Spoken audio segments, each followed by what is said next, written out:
Então, boa noite a todos.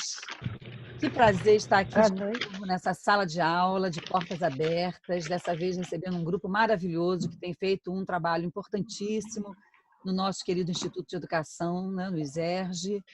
E a Rosalva vai fazer as apresentações, então eu vou dizer apenas que esse grupo tem uma grande amiga, a Margarida, que tem coordenado um trabalho importante sobre alfabetização, e hoje eles se dispuseram a vir fazer esse debate conosco. Então, eu vou abrir apenas, começando com uma reflexão com texto. Eu separei, já que hoje a discussão é por que não, entre aspas, ou alfabetizar com cartilhas, como a gente vai estar sempre se referindo ao processo de alfabetização, eu separei para ler uma alegoria do Walter Benjamin, de um livro que vocês devem conhecer, é Obras Escolhidas, Rua de Mão Única, chamado O Jogo das Letras. Então, ele diz assim, são alegorias, lembranças, né, alegóricas da infância. O jogo das letras. Nunca podemos recuperar totalmente o que foi esquecido. E talvez seja bom assim. O choque do resgate do passado seria tão destrutivo que, no exato momento, forçosamente deixaríamos de compreender nossa saudade. Mas é por isso que a compreendemos, e tanto melhor quanto mais profundamente jaz em nós o esquecido. Tal como a palavra, que ainda há pouco se achava em nossos lábios, libertaria a língua para roubos demostênicos, assim o esquecido nos parece pesado, Bruna, baixa aí o volume. toda a vida que nos reserva. Talvez o que o faça tão carregado e prenhe não seja outra coisa que o vestígio de hábitos perdidos, nos quais já não nos poderíamos encontrar. Talvez seja a mistura com a poeira de nossas moradas demolidas, o segredo que o faz sobreviver. Seja como for, para cada pessoa há coisas que lhe despertam hábitos mais duradouros que os demais. Neles são formadas as aptidões que se tornam decisivas em sua existência. E porque, no que me diz respeito, elas foram a leitura e a escrita, de todas as coisas com que me envolvi em meus primeiros anos de vida, nada desperta em mim mais saudades que o jogo das letras. Continha em pequenas plaquinhas as letras do alfabeto gótico, no qual pareciam mais joviais e femininas que os caracteres gráficos. Acomodavam-se elegantes no atril inclinado, cada qual perfeita, e ficavam ligadas umas às outras segundo a regra de sua ordem, onde, ou seja, a palavra da qual faziam parte como irmãs. Admirava-me como tanta modéstia podia coexistir com tanta magnificência. Era um estado de graça, e minha mão direita, que obedientemente se esforçava por obtê-lo, não conseguia. Tinha de permanecer do lado de fora, tal como o porteiro que deve deixar passar os eleitos. Portanto, sua relação com as letras era cheia de renúncia. A saudade que em mim desperta o jogo das letras prova como foi parte integrante da minha infância. O que eu busco nele, na verdade, é ela mesma. Eu busco, então, a infância por inteiro, tal qual a sabia manipular a mão que empurrava as letras no filete, onde se ordenavam como uma palavra. A mão pode ainda sonhar com essa manipulação, mas nunca mais poderá despertar para realizá-la de fato. Assim, posso sonhar como no passado aprendi a andar, mas isso de nada adianta. Hoje sei andar, porém nunca mais poderei tornar a aprendê-lo. Então, eu acho que Walter Benjamin lembra assim da saudade de se alfabetizar. A gente já não lembra mais dessa saudade, não é? Quer dizer, a gente não consegue mais, por mais que a gente volte atrás, a gente já está alfabetizado, mas essa é a expressão de alguém que vivenciou esse momento com alegria, com prazer. Eu acho que é isso que hoje o grupo vem discutir conosco aqui, a vivência dessa alfabetização. Então, meu boa noite a todos. Eu passo agora a palavra para a Rosalva, para ela, então, apresentar esse grupo maravilhoso, e muito obrigada por vocês terem aceito, tá bom? Boa noite a todos, é sempre um prazer, cada terça-feira tem sido cada dia melhor, né? A gente se encontrar aqui, um momento de afeto, de reencontro. E a nossa rede está se ampliando, cada vez mais a gente vai se afetando aí, ampliando, acionando nossas redes de contato e as referências que a gente tem. E é com grande prazer que hoje a gente vai ter a participação do GEFEL, né?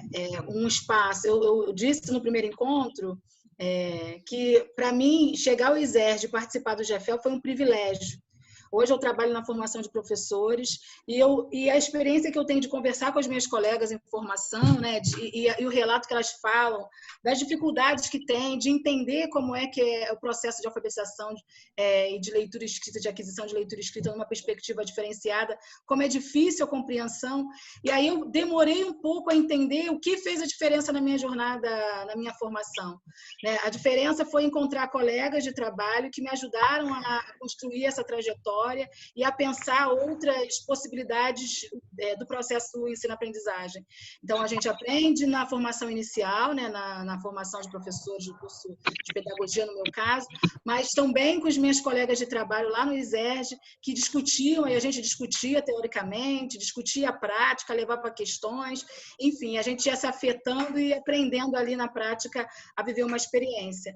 Hoje, eu acho que esse encontro que a gente tem aqui, a gente está inaugurando toda terça, né, traz um pouco essa possibilidade da gente aprender junto, né, discursivamente, a partir da experiência de vários colegas que estão falando aqui, porque a gente não dorme, eu falei semana passada, né, a gente não dorme e acorda alfabetizador, a gente vai se constituindo e vai se formando no processo. Então, hoje é um prazer tê-los todos aqui, né? Eu tive mais contato com a Margarida, Joana, eu acho que um pouquinho no início. Um pouquinho, O Daniel também, eu acho que muito mais distante, não conheço ainda a Mônica, enfim, mas eu quero apresentar formalmente. Então, a professora Margarida Santos foi minha companheira lá nos anos iniciais, de muitos anos, uma professora que também me ensinou a ser professora. Hoje ela é professora do CAP da UERJ, membro também do GEFEL. O professor Daniel, que é professor pesquisador e doutorando lá do FFP da UERJ, em São Gonçalo, né? E professor da Educação de Jovens e Adultos do município do Rio de Janeiro. Professora Marluce da Costa, minha colega aqui vizinha de Caxias, professora da Rede Municipal de Belford Roxo, professora Mônica Macedo, professora da Rede Municipal do Rio de Janeiro, professora Sabrina Guedes, professora da Rede Municipal do Rio de Janeiro, e Joana, nossa colega, que estudou lá com a gente, pedagoga, e atua na Vila Olímpica também, né, Joana? Exato, Vila Olímpica, Parque Machado de Assis. Sejam bem-vindos. A gente pede que quem não estiver falando, mute o microfone, desliga aí um pouquinho para a gente poder conseguir se ouvir melhor. E aí a gente vai mesclando aí quem for falando para a gente poder compreender, né, a fala. Então, sintam-se à vontade, o espaço é de vocês. Enfim, depois a gente vai abrir aqui para a conversa, né? Sejam bem-vindos. Obrigada. Boa noite a todos e todas. Eu sou Margarida dos Santos. É um prazer estar nessa sala de aulas de portas abertas. É um projeto bonito, né? Que está escapando dessa história da live. A gente conversava aí com a Cristina Coragem ainda há pouco. Agradecer muitíssimo ao convite de Rosalva, sobretudo por Rosalva e Cristina Coragem terem aceitado esse desenho que a gente propôs, de trazer os nossos companheiros e companheiras, né? E, assim, eu sou muito grata ao Instituto de Educação, lá nessa instituição, que hoje eu me aposentei, né, ali. Ali eu costumo dizer que eu vivi os melhores dias de minha carreira, minha trajetória como alfabetizadora, como docente. Ali eu aprendi a ser professora alfabetizadora, junto com os meus companheiros e as minhas companheiras na luta por um projeto de escola, por um projeto de alfabetização para as crianças pequenas, mas, sobretudo, o compromisso de ajudar a construir o trabalho e a história da educação ali naquele espaço, dos anos iniciais do ensino fundamental. Assim, a gente não tem o encontro, né? É um encontro, como Rosalva e Cristina nos disseram, na perspectiva de que aqui nós não estamos trazendo a verdade, uma verdade, existem várias verdades provisórias, né? Hoje nós pensamos assim, mas no início, por exemplo, de minha trajetória, eu não pensava a alfabetização como eu penso hoje.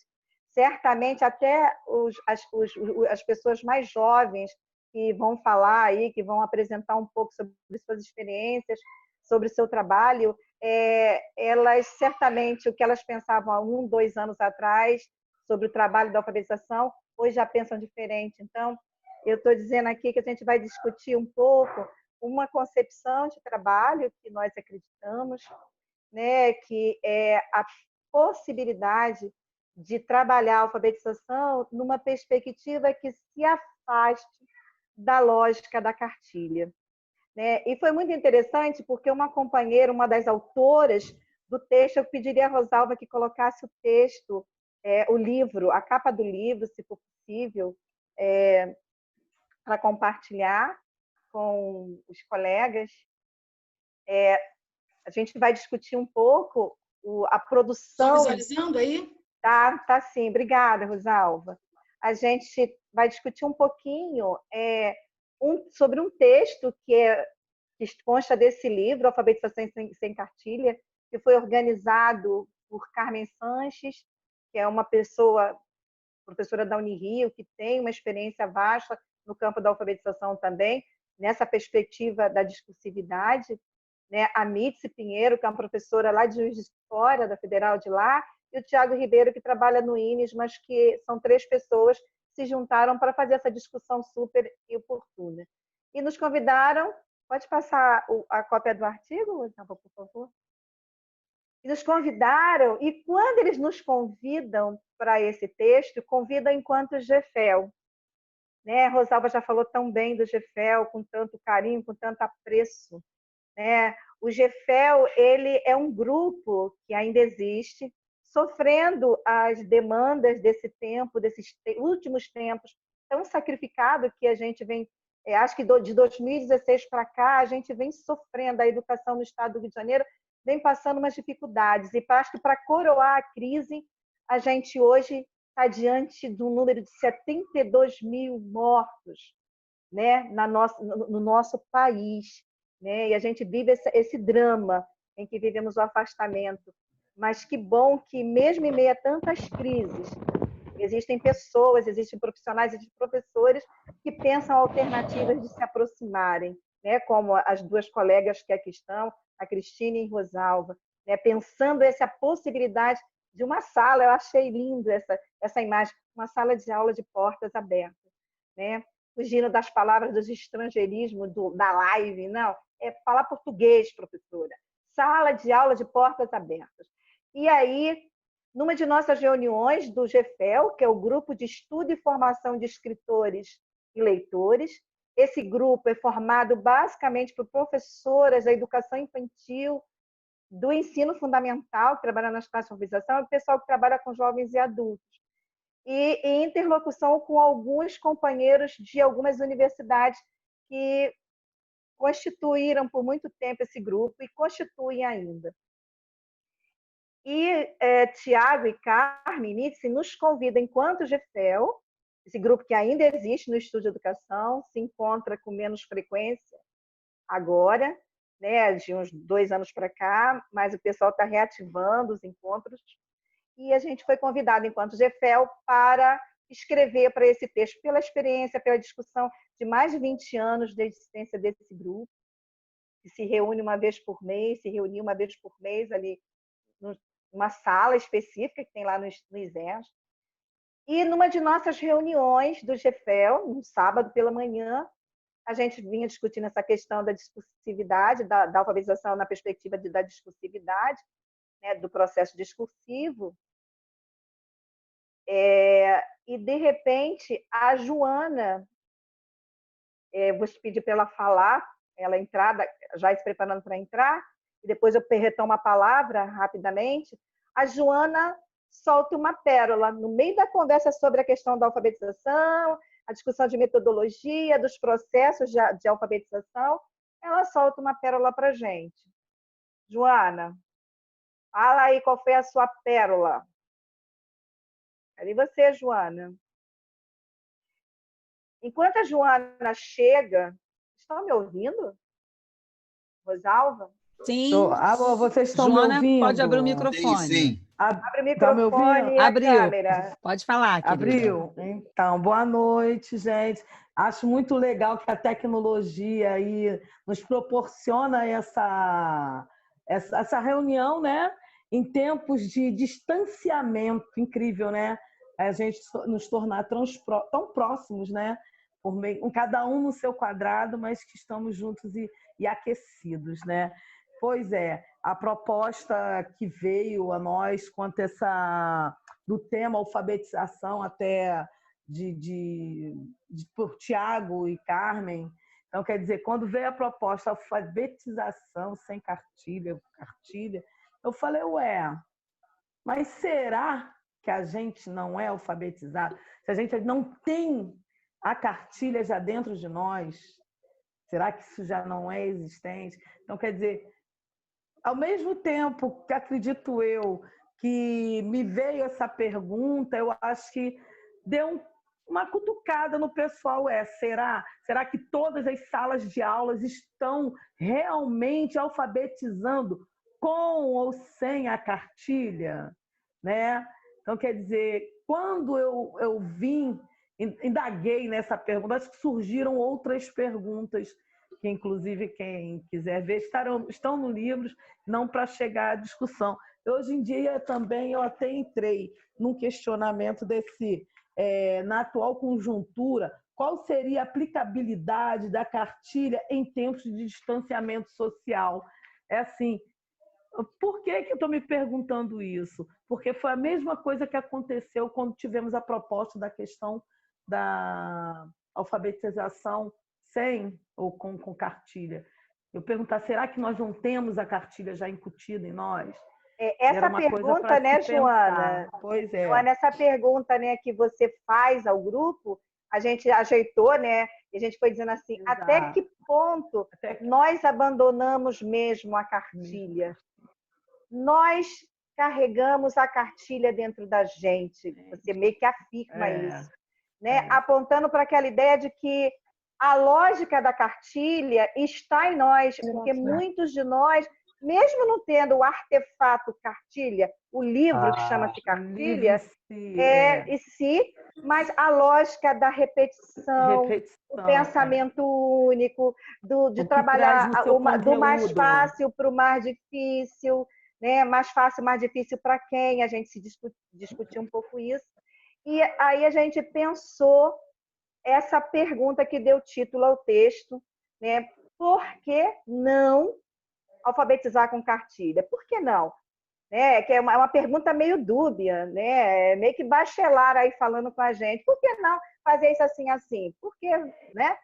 E nesse movimento de pensar por que não alfabetizar com cartilha, e é interessante destacar que Joana é uma companheira nossa, ex-aluna do curso de pedagogia.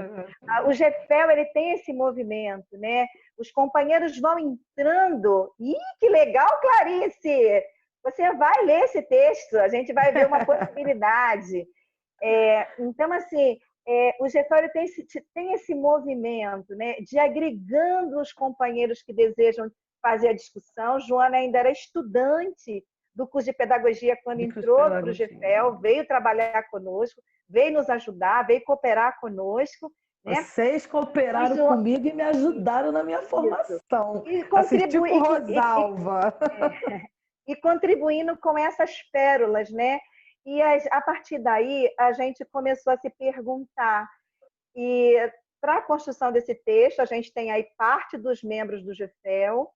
Dentro desse grupo, uma delas sou eu, né? O Daniel Oliveira, que também é importante dizer que foi ex-aluno do curso, né? Do curso aí do ISERJ, do curso superior. A Marlúcia, que é uma companheira que a gente conheceu lá na Unigran Rio, ela foi minha aluna também no curso, eu orientei a monografia final dela. A Mônica Macedo, que é uma companheira do município que a gente se conheceu, um movimento muito bonito, e foi convidada, uma convidada especial para agregar valor e trabalhar com a gente o texto. A Sabrina Guedes, que é uma companheira, e a gente foi discutindo.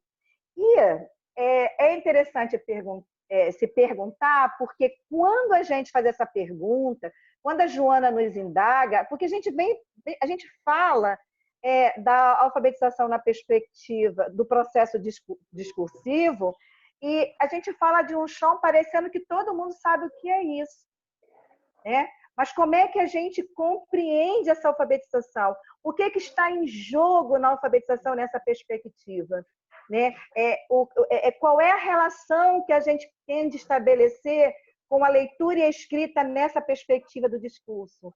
É uma alfabetização, não uma alfabetização uma alfabetização interessada nos saberes e nos processos que as crianças vão construindo com essa leitura e escrita ao longo da sua aprendizagem. É muito focada no processo e nas relações, inclusive, que as crianças estabelecem fora da escola com essa leitura e escrita. Porque a gente tende a achar que quando uma criança vai viver o processo de apropriação da linguagem escrita, entendendo essa linguagem escrita como um meio de expressão de conhecimentos e de apropriação de conhecimentos, a gente meio que deixa de lado o que essa criança já sabe, esse conhecimento que é o ler e o escrever. E a gente deixa de usar isso como uma prática e apenas como um processo de um trabalho escolar. Então, a cartilha, para nós, ela guarda esse aspecto. Ela tem uma lógica que a leitura escrita é usada apenas como um trabalho escolar. E a gente vai trabalhar na perspectiva, a gente vai pensar essa leitura escrita na perspectiva dos usos. E aí tem algumas dos usos dessa leitura e da escrita desde o início do processo de alfabetização das nossas crianças, né? E aí tem algumas perguntas. Só um pouquinho, Daniel, só para eu ir concluindo aqui, que eu já vou passar, já estou passando. E aí tem uma coisa aqui, rapidinho, eu não vou perder esse fio. Tem umas perguntas que a gente vai fazendo nesse trabalho, nesse texto, é assim, o texto diz assim,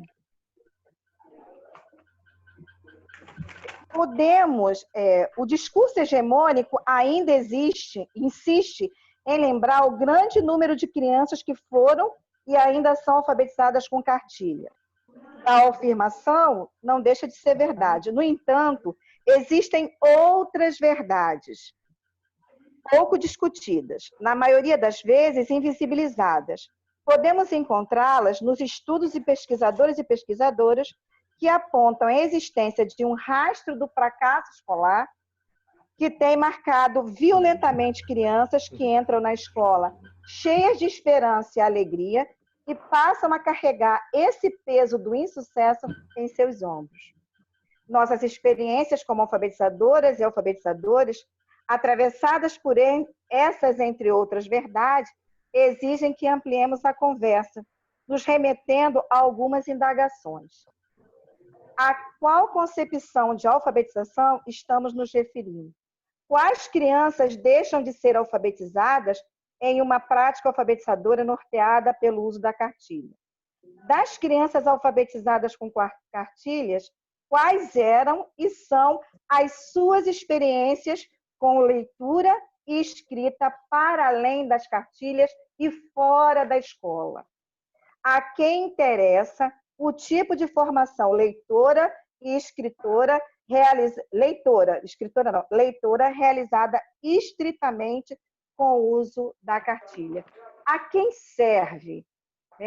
Quando a gente pensa a alfabetização na perspectiva do processo discursivo, a gente está interessado em saber quem são esses sujeitos com os quais a gente está lidando. Quem são as crianças? Quem são os adultos que estão aprendendo, que estão se apropriando da leitura e da escrita?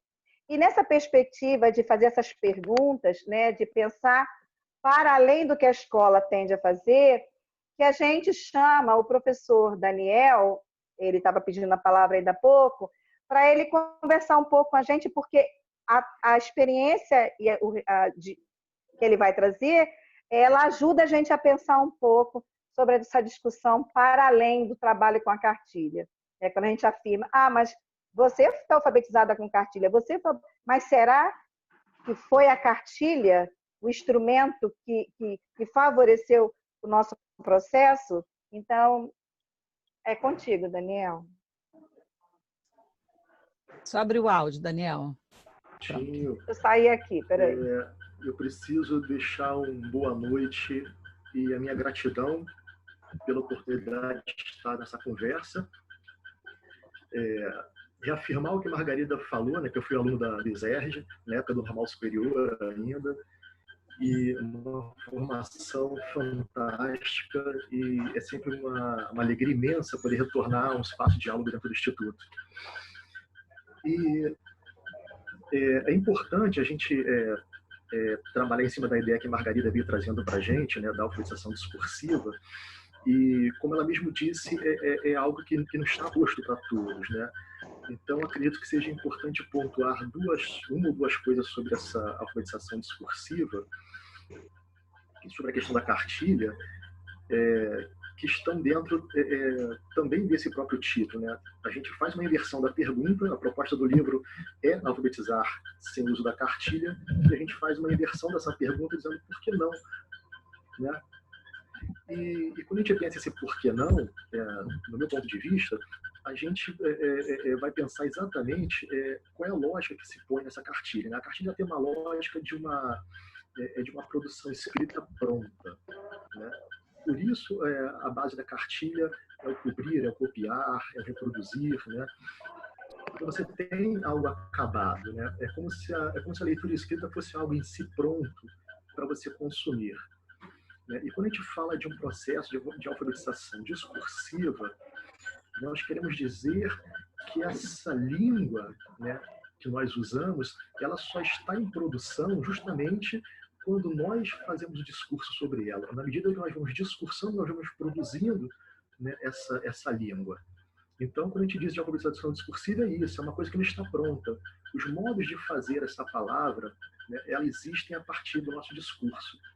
E aí é que vem essa grande questão, né, que é uma tensão, né, entre cartilha e não cartilha, né, entre a alfabetização nos modelos tradicionais e nos modelos discursivos, né? Ou seja, eu tenho uma língua pronta ou eu tenho uma língua que se constrói no seu uso? E o que a gente pode trazer, por exemplo, de como isso vai acontecendo? A gente vai sair um pouco da leitura da escrita, mas é um exemplo que a gente vai conseguir entender muito bem. Nós vivemos hoje um tempo, né, de afastamento social, enfim, isolamento, distanciamento, e nós estamos hoje com esses aparatos tecnológicos, né, as lives, as salas de aulas abertas, né, as videoconferências, e são universos, né, são universos que muitos de nós não estávamos inseridos nele até que ocorresse esse momento da pandemia. Então, se a gente for pensar por analogia esse momento com a leitura escrita, a gente vai pensar o seguinte: quantos de nós aqui nos formamos, né, para estarmos hoje nessa situação? Abrir uma reunião no Zoom, fazer uma videoconferência, baixa o vídeo, sobe para um blog, sobe para uma página. Quantos de nós nos formamos, né, em alguma área tecnológica, né, audiovisual, para fazer isso? Ou será que essa formação ela foi se dando justamente no cotidiano, conforme os desafios foram aparecendo, nós fomos tendo que respondê-lo, né? Então, é um pouco dessa analogia que eu gostaria de convidar todos nós para pensarmos hoje, né? Como é que a alfabetização acontece? Será que é uma cartilha, né, que vai ter uma língua pronta, onde eu consumo ela, acho que ela vai dar conta de todo esse universo que eu tenho pela frente para enfrentar? Ou será que essa aprendizagem ela vai se construindo, que essa língua, né, que essa forma de comunicar, de ler, de escrever, ela vai se construindo conforme eu vou vivendo e tendo que responder às questões que aparecem, né? E trazendo um pouco da história pessoal que eu pontuo nessa escrita que nós apresentamos para você desse livro, né? Eu preciso dizer o seguinte: a alfabetização enquanto cartilha, né, ela ocorreu para mim também na escola, né? Mas o interessante de pensar é em que contexto isso se dá. porque apesar de vir das classes populares, né, de um contexto, né, onde uma mãe pouco escolarizada, ela me insere no universo da leitura e da escrita, né? Então, ela vai me apresentando ao longo da minha infância as possibilidades de leitura escrita que no momento, né, com revistas, com alguns livros, né, sendo das classes populares, não há uma abundância de livros, mas há alguns livros disponíveis, né? E essas experiências vão sendo construídas, né? Eu vou contar também de uma relação com uma vizinha, né, de amizade, né, que nós temos, e que ela sendo professora, a gente entra num diálogo, a gente entra em algumas questões, algumas situações ali de leitura e escrita que vão sendo desenvolvidas, né? E só posteriormente a todo esse percurso, né, quando eu chego aos 6 anos de idade, é que eu vou me inserir na escola, e aí que eu sou apresentado à escola para a cartilha. E aí o interessante é pensar que, apesar de a gente, de repente, colocar na conta da cartilha, mas a escola teve a cartilha, né? Todo o meu contexto, né, letrado, ele foi exterior à cartilha.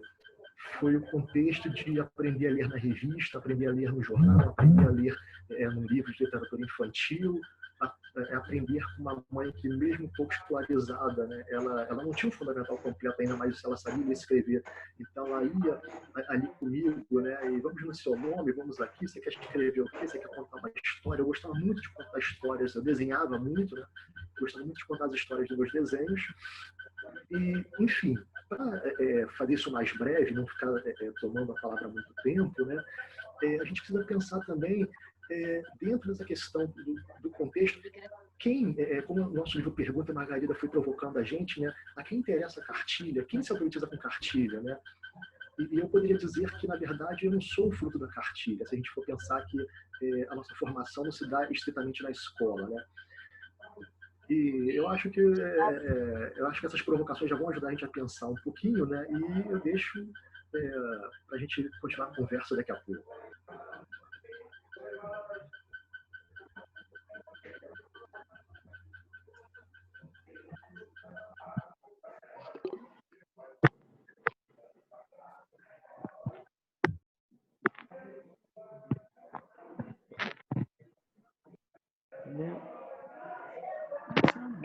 Nessa perspectiva que você vai trazendo, né, nos faz pensar numa questão que é assim, o papel da gente como alfabetizador, eu queria reafirmar isso, a gente continua estudando no GFEL, continua aprendendo nessa prática nossa de alfabetizadores com crianças, com jovens, com adultos, né?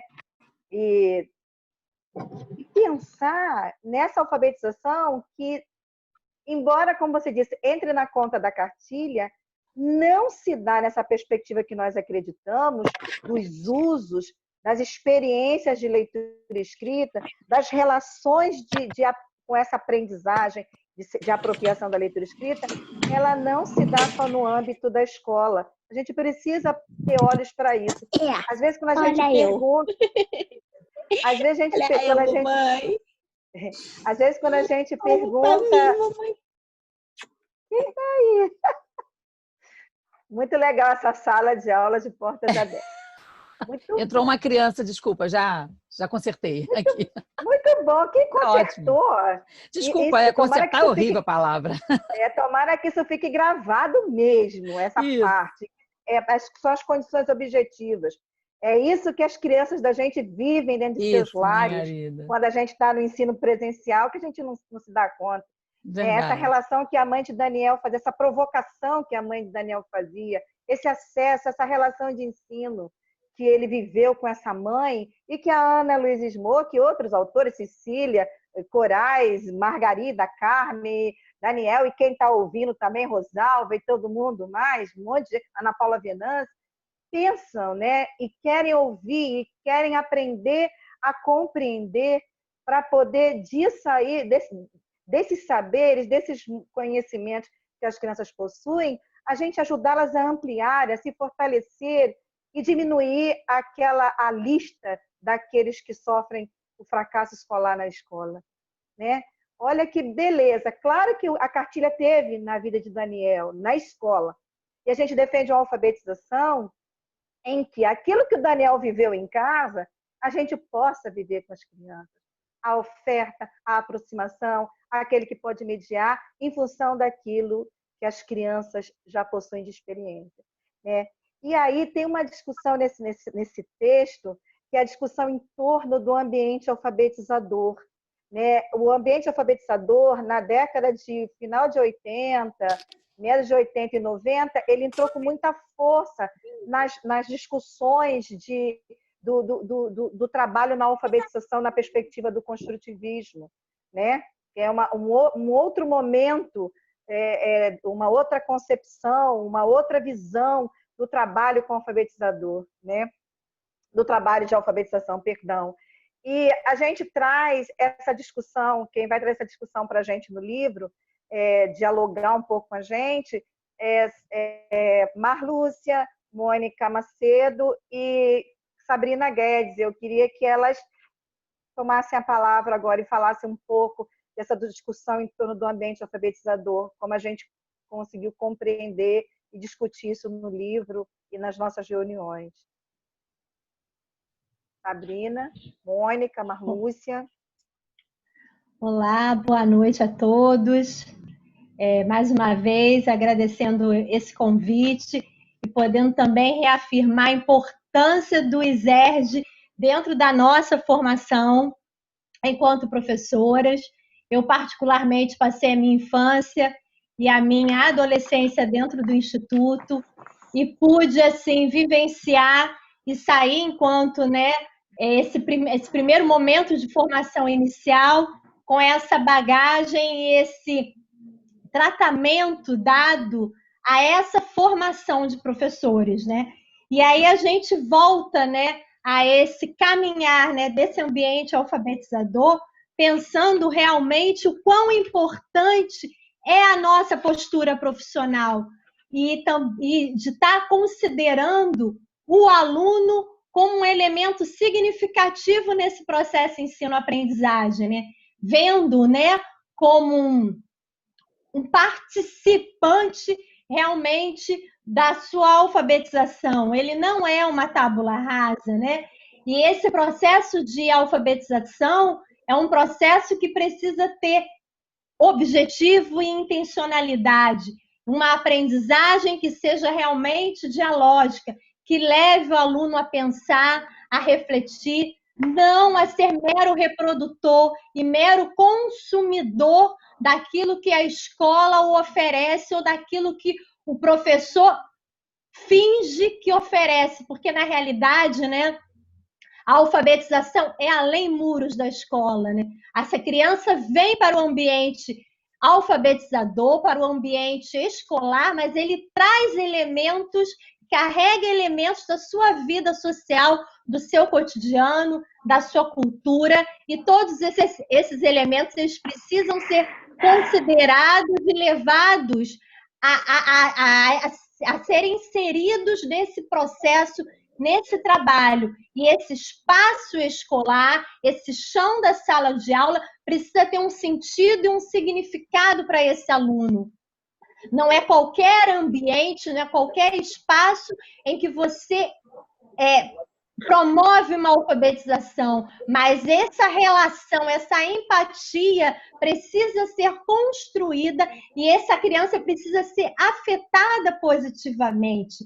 E grande parte, né, desse trabalho é um trabalho que precisa ser revisitado a todo momento. A gente precisa, enquanto educador, sair dessa zona de conforto, porque trabalhar discursivamente e pensar que a cartilha não está mais nos nossos espaços e ambientes escolares é a cada dia desconstruir em nós modelos e receitas que acabamos nós promovermos a cada encontro, a cada aula, porque quando a gente traz para o ambiente alfabetizador modelos já pré-concebidos, construídos, quando a gente traz, né, planejamentos de séculos, de anos, né, que a gente já teve a oportunidade de ter ouvido ou vivenciado isso em algum momento, ou com nós mesmos, ou com colegas, é a gente dizer e aniquilar essa cultura que o nosso aluno está trazendo. E a gente precisa estar revisitando e revisitando esse momento, esse espaço, e dizer para nós mesmos o quanto é importante sair dessa zona de conforto e revisitarmos esses espaços onde os alunos estão construindo realmente a sua identidade alfabetizadora. E, principalmente, pensarmos que é um processo, e é um processo que não se dá ali, no chão da sala de aula somente, mas é muito mais além. E em quais espaços esse aluno vai estar construindo, é essa pergunta que a gente precisa estar carregando e precisa dar um sentido e um significado para isso. Eu sou Mônica, boa noite para todos. Agradeço muito especialmente a Margarida, a professora Cristina Corais, a professora Rosalva. Muito obrigada por essa oportunidade de estar aqui com vocês e com as pessoas que estão nos assistindo. Bom, completando, né, as colocações da Sabrina, o que eu posso dizer é que esse espaço da sala de aula, ele precisa ser um espaço vivo, um espaço que tenha a identidade desses alunos. O que a gente quer dizer com isso? Esses alunos terem direito a trazerem os seus saberes, a sua palavra, e a gente começar a estabelecer o tempo inteiro uma intencionalidade nessas falas, nessas trocas, nessas atividades.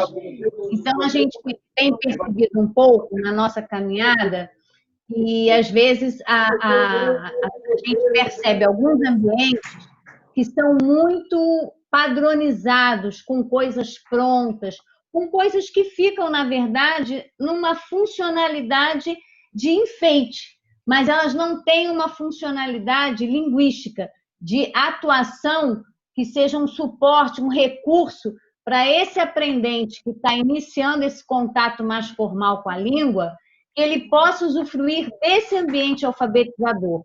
Tudo dentro da sala de aula é muito importante que seja significativo, que sejam símbolos, códigos formulados, constituídos por esses atores que ali estão, o professor, a professora, alunos e alunas.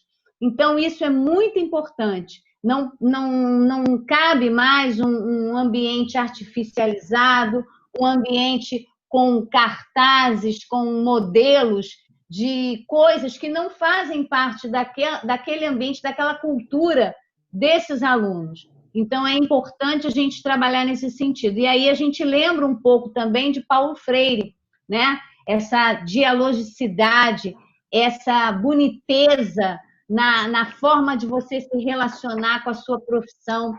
Eu também tenho uma memória muito afetiva do Instituto de Educação, que eu sou formada pelo Instituto de Educação, né, o antigo curso normal, né, de professores. Então, assim, eu aprendi muita coisa nessa casa. Essa casa, assim, guarda uma memória afetiva muito forte. Então, a importância do ambiente alfabetizador nesse sentido maior, de ser um ambiente onde esse aluno possa expressar as suas palavras, ele possa estar constituindo, né, através de rodas de leitura, rodas de conversa, essa possibilidade de se posicionar enquanto leitor e escritor que é. Que vai, num processo, esse processo vai se amadurecendo cada vez mais, e a gente leva isso para o resto da vida. Então, agora... Antes da gente passar a bola para a Marlúcia, né? Tem um trechinho aqui no livro, né, de uma parte que nós escrevemos, que está na página 158, que, lá no primeiro parágrafo, que diz o seguinte: é importante considerar que, ao propor e promover a alfabetização sem cartilhas, estamos pensando que é preciso respeitar as singularidades dos sujeitos aprendentes, suas necessidades, linguagem e cultura. Nesse sentido, a inter e a intra-relação são marcas fortes desse universo em que se constrói a aprendizagem. Então, é a formação real do leitor e do escritor. E eu acho que essa experiência, a Marlúcia tem um pouquinho para contar para a gente, né, Marlúcia? Na verdade, boa noite, gente. A alfabetização, ela é um desafio, né? Ela sempre foi. E ela continua sendo, né, um desafio para a gente. E assim, eu aprendi a alfabetizar, na realidade, sem cartilha, aqui, né, no meu ambiente, porque nas outras escolas, era a cartilha. Mas só que o que aconteceu comigo? Meu Deus, eu vou alfabetizar aqui nesse lugar? Porque eu moro na periferia de Caxias, né? Vocês sabem como é que é, já tem aqueles problemas, né, sociais. E na periferia? Aí eu falei assim, não, mas eu quero fazer, eu quero. Aí também já estava fazendo formação de professores, né, no Maria Tenório, e lá eu conversei com o diretor, aí ele me colocou como ajudante, né, e assim, fiz minha formação de professores toda lá, foi remunerada, ele me pagava direitinho, eu fui aprendendo. Mas só que não vou ficar só nessa não. Aí eu percebi que aqui no meu bairro tinha duas necessidades fundamentais nas crianças daqui. E não só nas crianças, nos adultos também. Primeiro, que eu percebi, era fome. Depois, a necessidade de leitura escrita. Aí fiquei inquieta com isso. Eu falei assim, não, eu vou continuar. Aí eu via os pais, né, reclamando da escola pública, falava que a escola pública era ruim, que não ensinava nada. A maioria das crianças desse bairro era da escola pública. Aí decidi que iria comprar essa briga. Aí tinha uma porta assim velha aqui na minha casa, assim verde. Aí pedi um senhor para colocar as pernas, né, da porta, fazia 2 bancos. Aí, aliado a isso, o 2º grau, que foi a formação de professores. O público-alvo mesmo foram essas crianças, né, da escola pública, que tinham dificuldade de ler e escrever. Às vezes, alguns adultos pediam para ajudar a ler e escrever, mas eu não queria muito, não, eu queria mais as crianças mesmo. Aí, os pais queriam que eu alfabetizasse seus filhos. Meu Deus! Porque a escola pública não ensina, meus filhos não sabem ler. Mas ensina meus filhos a ler. Eu falei, meu Deus. Mas eu sentia vontade de adotar a cartilha, porque eu também fui alfabetizada baseada na cartilha, entendeu? Aí ai meu Deus. Mas aí eu falei, eu quero esse desafio e eu vou fundo. Aí fui alfabetizada com a cartilha, mas fiz uma avaliação. Aí eu pensei, não, esse é um desafio que eu vou encarar e eu vou conseguir. Aí as crianças entravam e eu fazia uma avaliação, entendeu? De cada criança. Aí vi as necessidades, percebi que as crianças gostavam muito de brincar, de pular. Mas essas crianças só gostam de pular, de brincar, meu Deus! Isso não vai ajudar essas crianças, porque também, né, eu alfabetizada com cartilha, não fui alfabetizada brincando, dançando, né, contando histórias, eu não fui alfabetizada assim, eu falei, aí aproveitei isso, aí fui aproveitando, conforme eles passavam para mim, passavam de música, de dançar, eu aproveitei e fui trabalhando as letras, entendeu? Trabalhando letras, fui trabalhando números, personagens, entendeu? Aí eu realizava festas de aniversário aqui no ambiente, que na maioria das vezes era só aquele bolinho mesmo, né, com aquele buraquinho no meio. Mas eu aproveitava isso e fazia de um limão a limonada, né? Aí eu parti para frente. Aí eu falei assim, quer saber, vou continuar e não quero nem... Aí botava as crianças para recortar, que eles gostam muito de recortar, eles gostam muito de pintar. Aí aproveitei tudo que eles praticamente exigiam de mim enquanto criança, né? Aí fui aproveitando isso e fui ensinando, baseada nisso. Aí, concluindo, achei que não iria conseguir alfabetizar, né? Porque eu conhecia a prática da cartilha, mas eu consegui alfabetizar muitas crianças. E hoje tem assim os rapazes, os garotos, que é de 20. Fala, bons tempos, né, tia? Aquele tempo. Era assim, tempos difíceis, né, também, né? Mas eles aprenderam a ler e escrever dentro daquilo que eles falam para mim, eu tornava aquilo significativo para eles, eu embarcava na deles. Aí eu consegui, e assim, foi mais mesmo através do lúdico mesmo.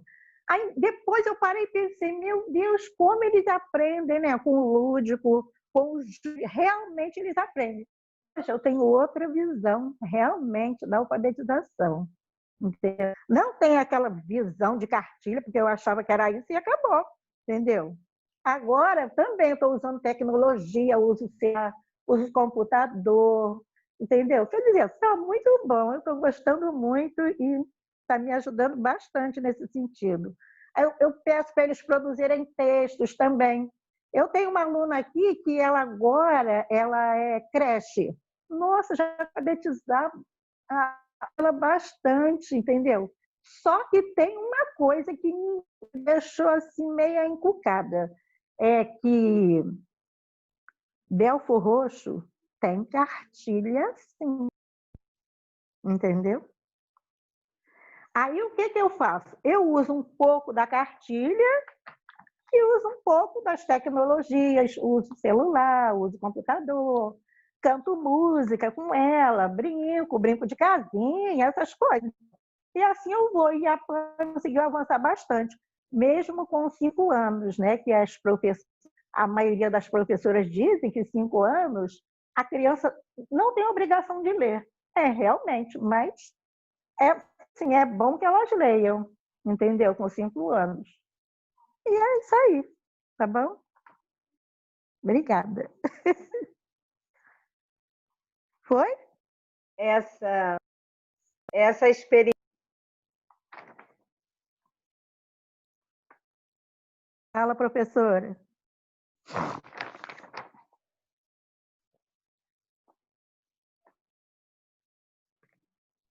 Tá sem som, Margarida.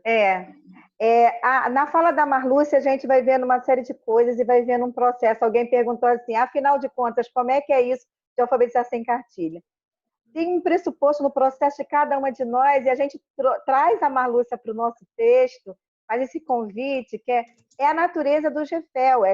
Cada um vai contribuindo com aquilo que pode e vai desnudando esse processo aí. Vai se revelando e vai avançando e vai crescendo nesse processo. Vai construindo os seus saberes. Nós, professoras alfabetizadoras, né? Mas tem uma coisa que a Marlúcia se dispõe a fazer, que é uma escuta sensível ao que as crianças necessitam e o que as crianças gostam, sobre o que elas se interessam. Ela descobriu um componente que pouco é discutido quando se fala em alfabetização. Eu venho pensando muito sobre isso, que é uma dimensão, a dimensão da felicidade, a dimensão da alegria. Quando você vê que o outro, esse outro teu professor, ele reconhece os teus desejos, os teus interesses, isso é necessário, são aspectos necessários, saberes necessários ao alfabetizador. Saber perceber quais são os interesses, porque ao mostrar os interesses, se revelam os saberes. E se revelando os saberes, abre porta para as necessidades. Eu costumo dizer que aí é um tripé. E a Marlúcia, ela viveu esse tripé. Ela viveu com maestria. Ela fez o que ela sabia, onde era o chão de segurança dela. Houve uma preocupação com esses sujeitos. E trouxe as linguagens do corpo, trouxe a música, trouxe as brincadeiras de pular. E ela foi trabalhando e trazendo essas palavras oriundas dessas músicas, dessas brincadeiras. A experiência com a escrita era nascida desse processo. Claro que para escrever as brincadeiras e as músicas precisa-se de letras. Então, as letras, as palavras, as orações, elas estão dentro de uma relação de necessidade de apropriação. O Vygotsky, ele vai deixando isso muito claro naquele livro A Formação Social da Mente, lá no finalzinho, ele diz que a leitura e a escrita tem que ser algo que a criança necessita. E aí eu peço a Rosalva, por gentileza, que coloque aquela cena da camiseta, porque aí a gente já vai encerrar nesse momento das apresentações.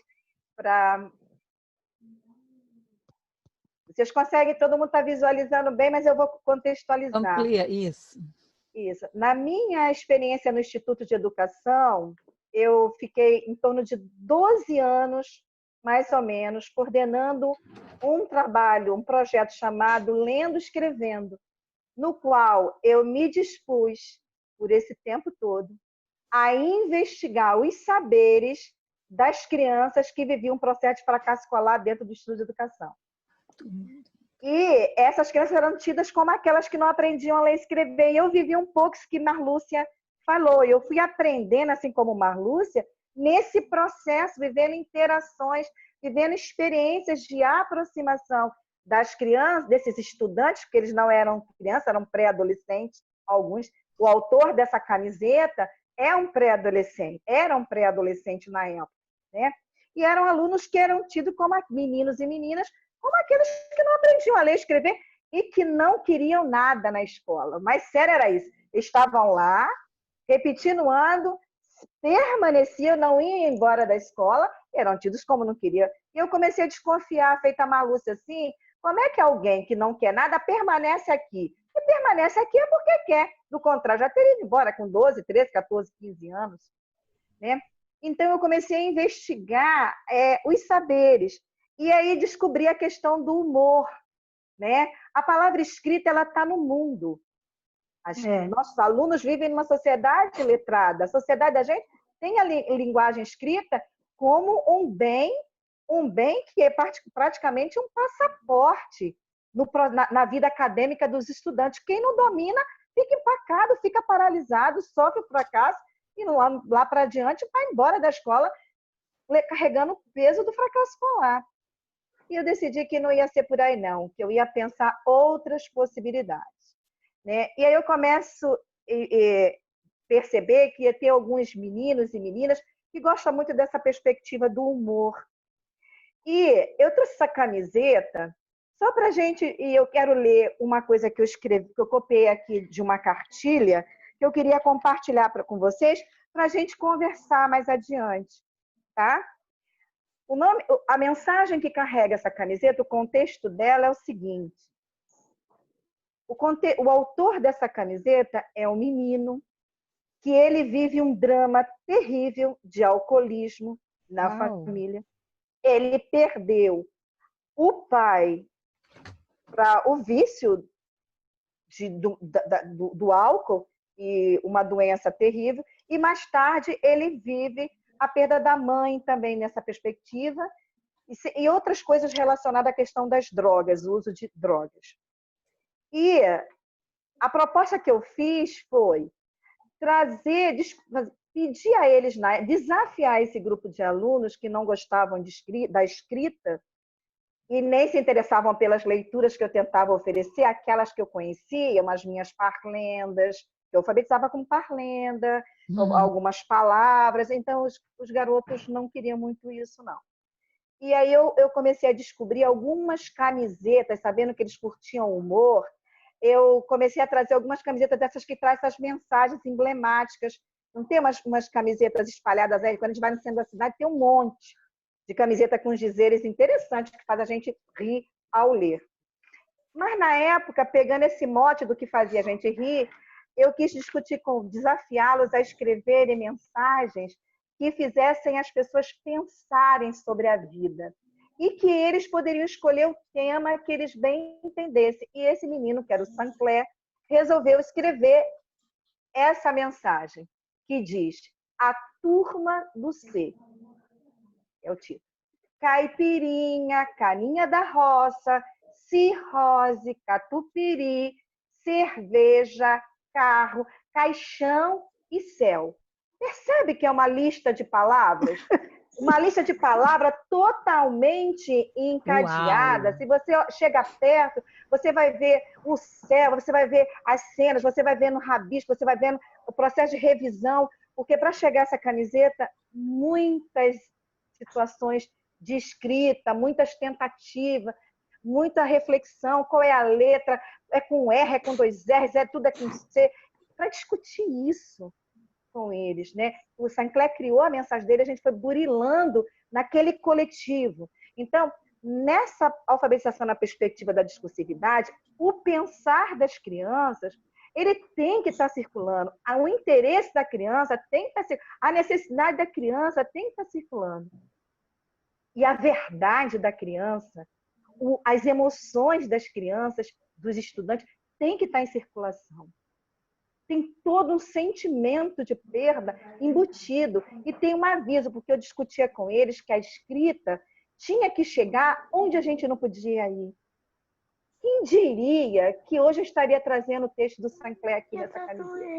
E uma coisa que a gente também começou a pensar foi o seguinte: o grupo de trabalho com esses alunos, das produções de escrita, eles eram projetos de produção das camisetas. E nesse projeto de produção, eles sabiam que isso ia ser publicizado. Então, nessa perspectiva também, a escrita, a aprendizagem da escrita tem um interlocutor real. Pede a Bruna para te dar remédio. Da perspectiva da discursividade, a gente escreve para alguém, escreve alguma coisa num dado momento, com palavras o que move o aprender é isso aqui. Aí, o Daniel falou das palavras cristalizadas, e eu queria trazer uma outra coisa, que pode parecer que é igual, mas não é. Vocês percebem que todas as palavras têm início de C? Né? Vocês poderiam achar assim, ela está treinando um C. É isso. Tem uma questão de campo semântico, de relação de ideias, do pensamento. Aí, né? E teve modelos de aprendizagem, eles foram aproximados de possibilidades de leitura. E aí tem uma coisa que eu queria discutir com vocês rápido, vou ler, e a gente vai fechar essa parte para abrir para as nossas conversas. A sua outra imagem, não? Não, só no final aquela, para a gente fechar. Dadá é a babá do bebê. Fábio é o bebê. Dadá deu cocada ao bebê. Dadá deu bife ao bebê. O garotinho, quando leu isso, disse assim: nossa, que babá louca! Dá cocada para o bebê? Dá bife para o bebê? Só para a gente pensar. Né? A turma do C e a babá. Obrigada, Rosalva. Obrigada, Coragem, colegas que estão aí. Vamos continuar essa conversa. Uau! Nossa! Maravilhoso! Eu demorei a entender a mensagem do Saint-Clair. Só quando você contou a história que eu consegui contextualizar. Tem que contextualizar. Mas só essa cirrose no meio disso tudo, gente, nossa, que... Quanto de saber, né? Quanto. Bom, maravilhoso, mas vamos deixar então aqui... deixa a conversa correr. E a gente tem a gente fecha aqui, né, Corais e Rosalva? A gente fecha um pouquinho. Para o pessoal aparecer. Só tal de você. Pode deixar? Pode. Ah, tá bom. Olha, então assim, a Clarice perguntou, quando se fala em alfabetizar sem cartilha, eu estou lendo o chat, vocês podem acompanhar também. Quando se fala em alfabetizar sem cartilha, do que realmente está se falando? Evitar a alfabetização por letra e começar a ensinar com textos e trechos significativos?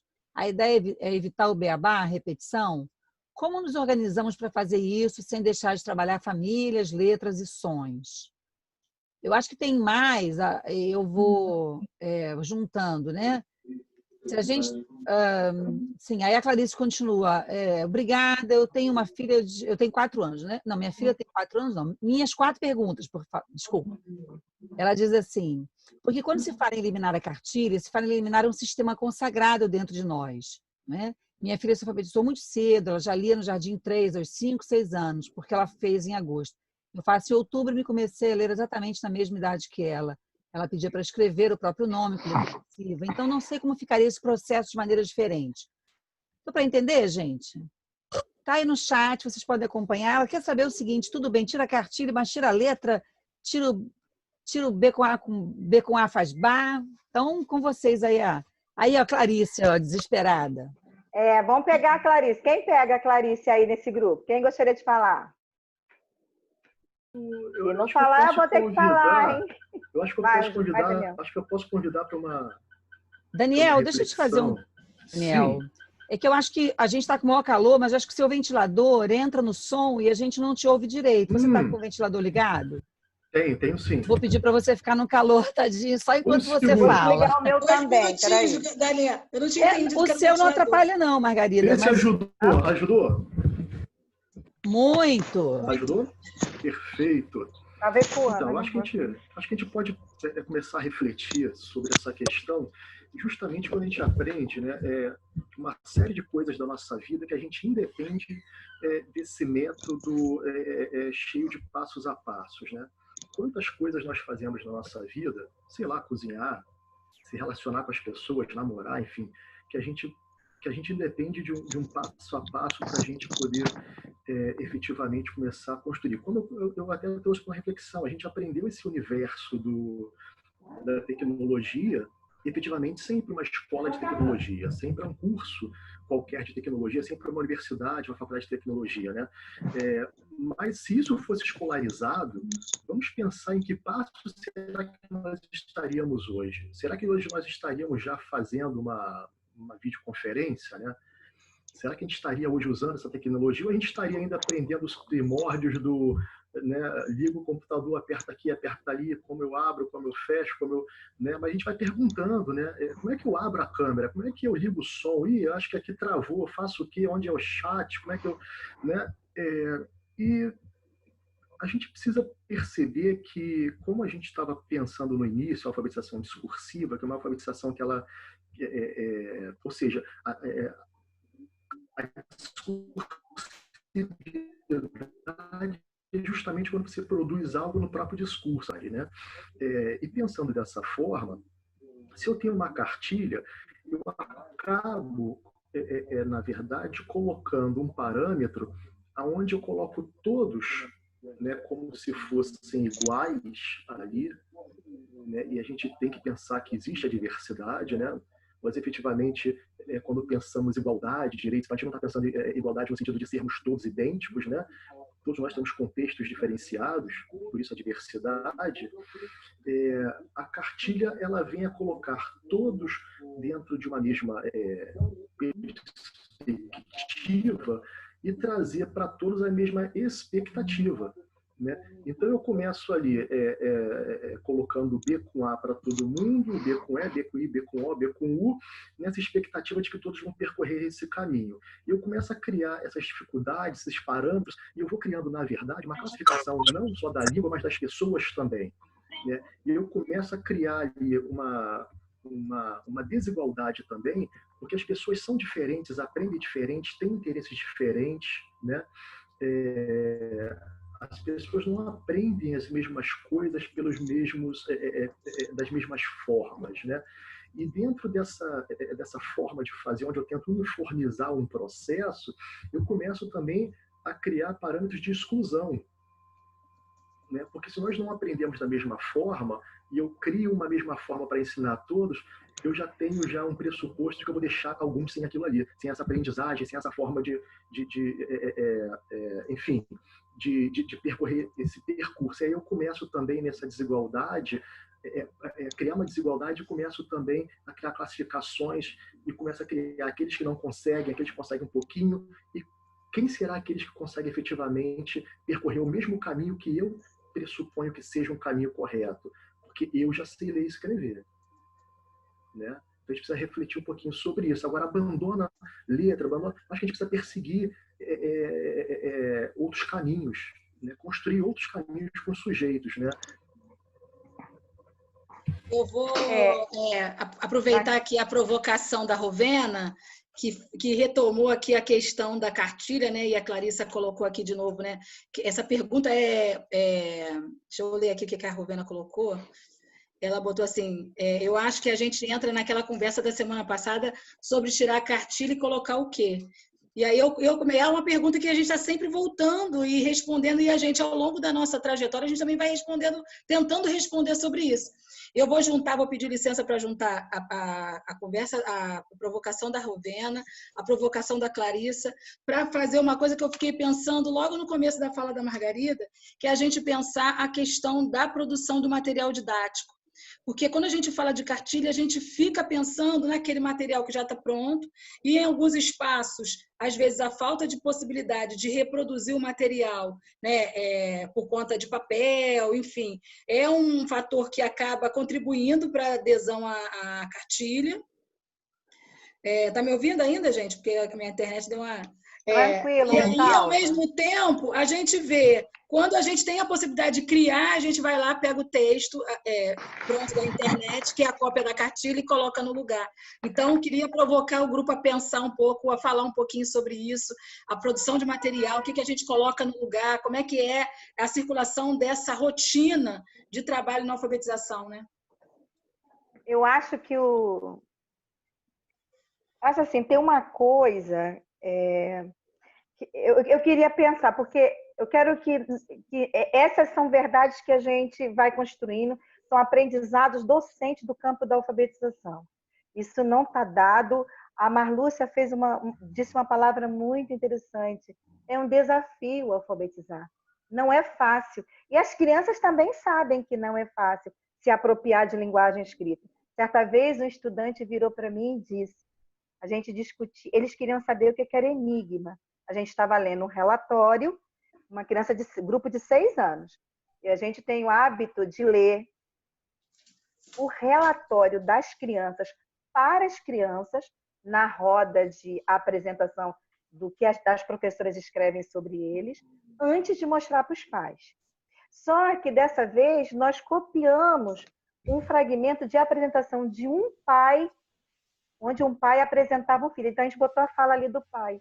Ele falou, nós escrevemos e a gente colocou na abertura do relatório. E o pai dizia que aquela criança, para ele, era um enigma. Era uma criança enigmática. E aí um garoto da classe pergunta, o que é enigma, Margarida?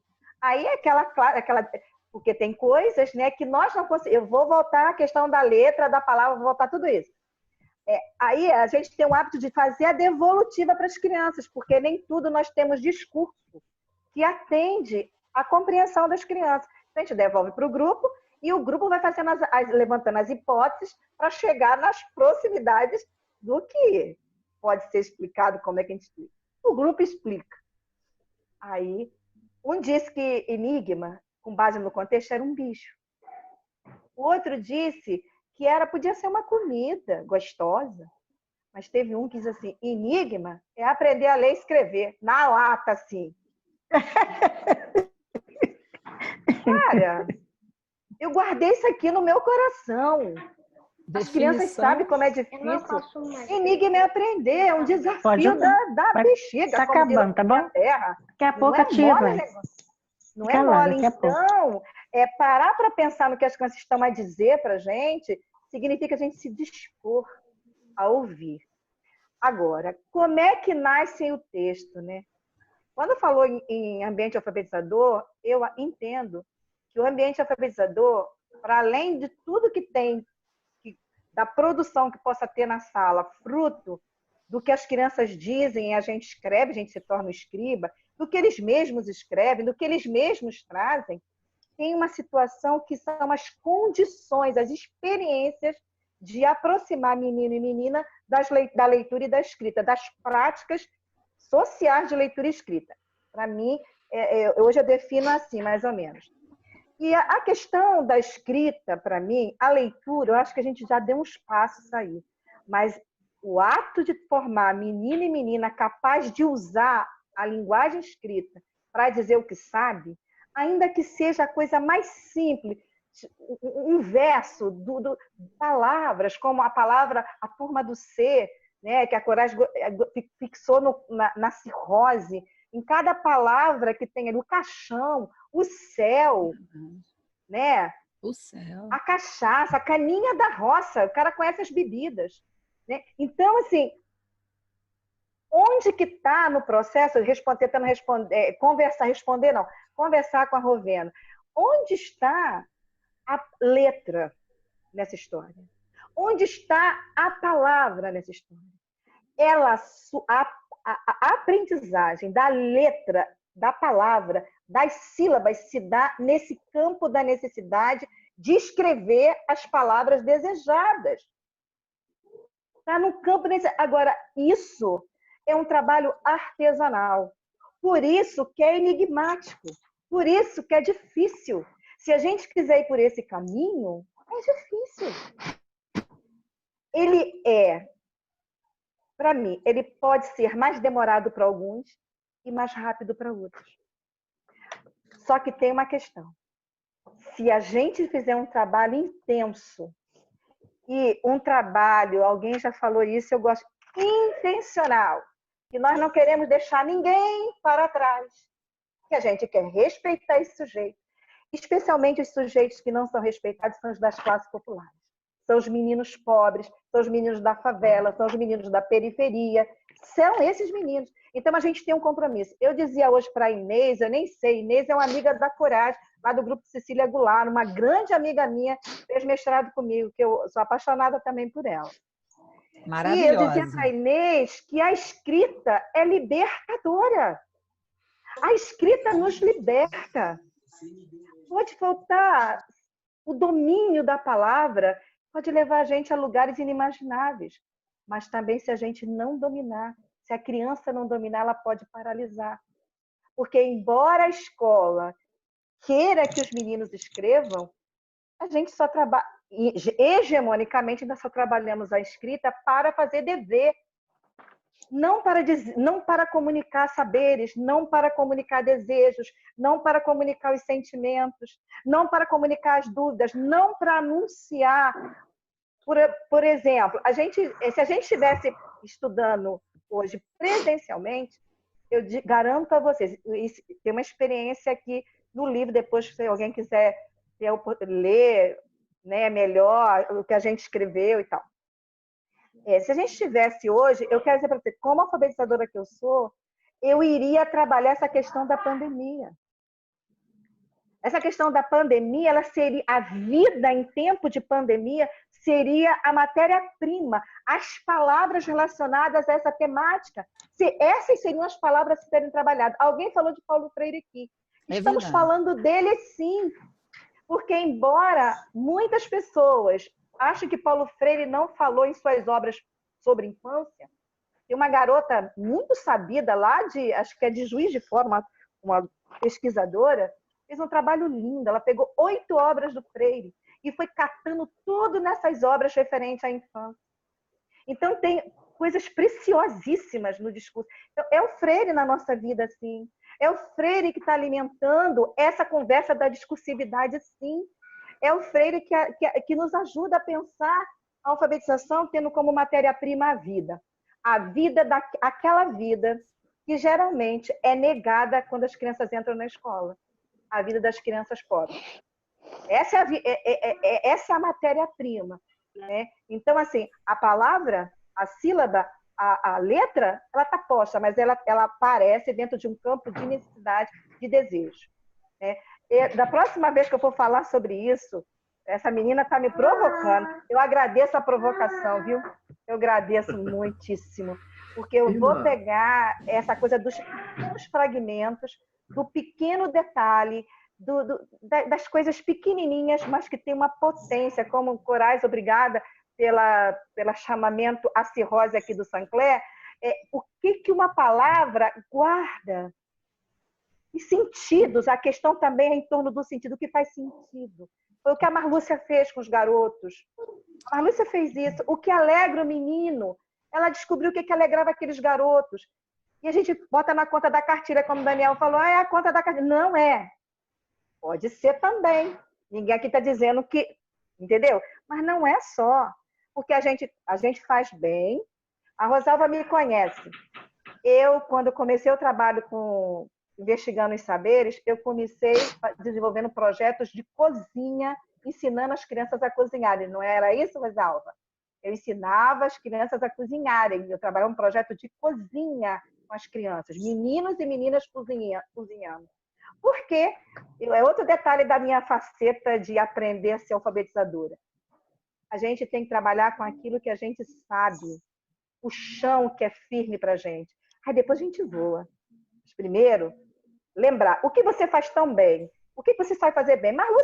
O chão da Marlúcia era a cartilha, mas ela tinha outras coisas que ela fazia bem e incrementava. Só que a gente sabe que pode encurtar esse caminho. Hoje eu sei, hoje eu faço de um outro jeito, né? Hoje eu faço de outro jeito. Eu não vou trabalhar com a lógica da cartilha, já aprendi outras coisas, já aprendi a ver a lógica que está dentro de mim, me policiar, como Sabrina e Mônica falaram, o Daniel também falou, Joana também provocou a gente. É um pouco nesse sentido. Não, a intenção, Rovena, não é responder, é para a gente estar pensando, tá? Margarida, eu quem posso disse completar que não respondeu, um pouquinho? né? Deve. Vai, Mônica. Assim, eu acho que no depoimento da Margarida, né, e da Marlúcia, Rovena, né, o nome da moça, da colega, Rovena, que está perguntando, Rovena. né? Está inquieta, bastante inquieta, assim. A conversa realmente no chat está maravilhosa, hein? Se acompanhar ali, ó, tá várias reflexões. Não consigo ver nada, gente. Eu não saio daqui, senão não consigo voltar. Realmente, assim, a gente não tem uma resposta única. E eu acho que o depoimento da Margarida, da prática dela, e da Marlúcia também, da prática dela, tem alguns elementos que são muito importantes para cada um de nós achar os nossos caminhos. Eu acho que a primeira coisa é a gente ter paixão pelo que faz. Essa paixão ela é tão ou mais importante do que qualquer coisa. A segunda coisa é que a gente tem que estar sempre olhando para esse nosso fazer e esse nosso pensar sobre o objeto que eu, no caso aí, a escrita, a leitura, que são meus objetos para trabalhar. E como é que a gente olha isso? A gente olha isso estudando, pesquisando, trocando com outros professores, e isso é um eterno, porque a gente sempre, quando vai pegar uma turma, a gente sempre é como se fosse a primeira vez. Você vai começar do zero de novo, voltar para entender esses interesses, essas necessidades.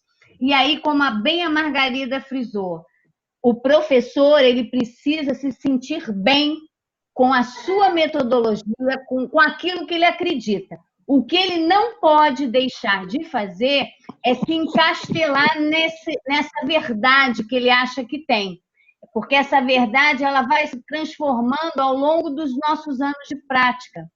Então, a cada momento, um colega fez uma experiência com um texto, uma atividade interessante. Poxa, eu achei interessante essa atividade.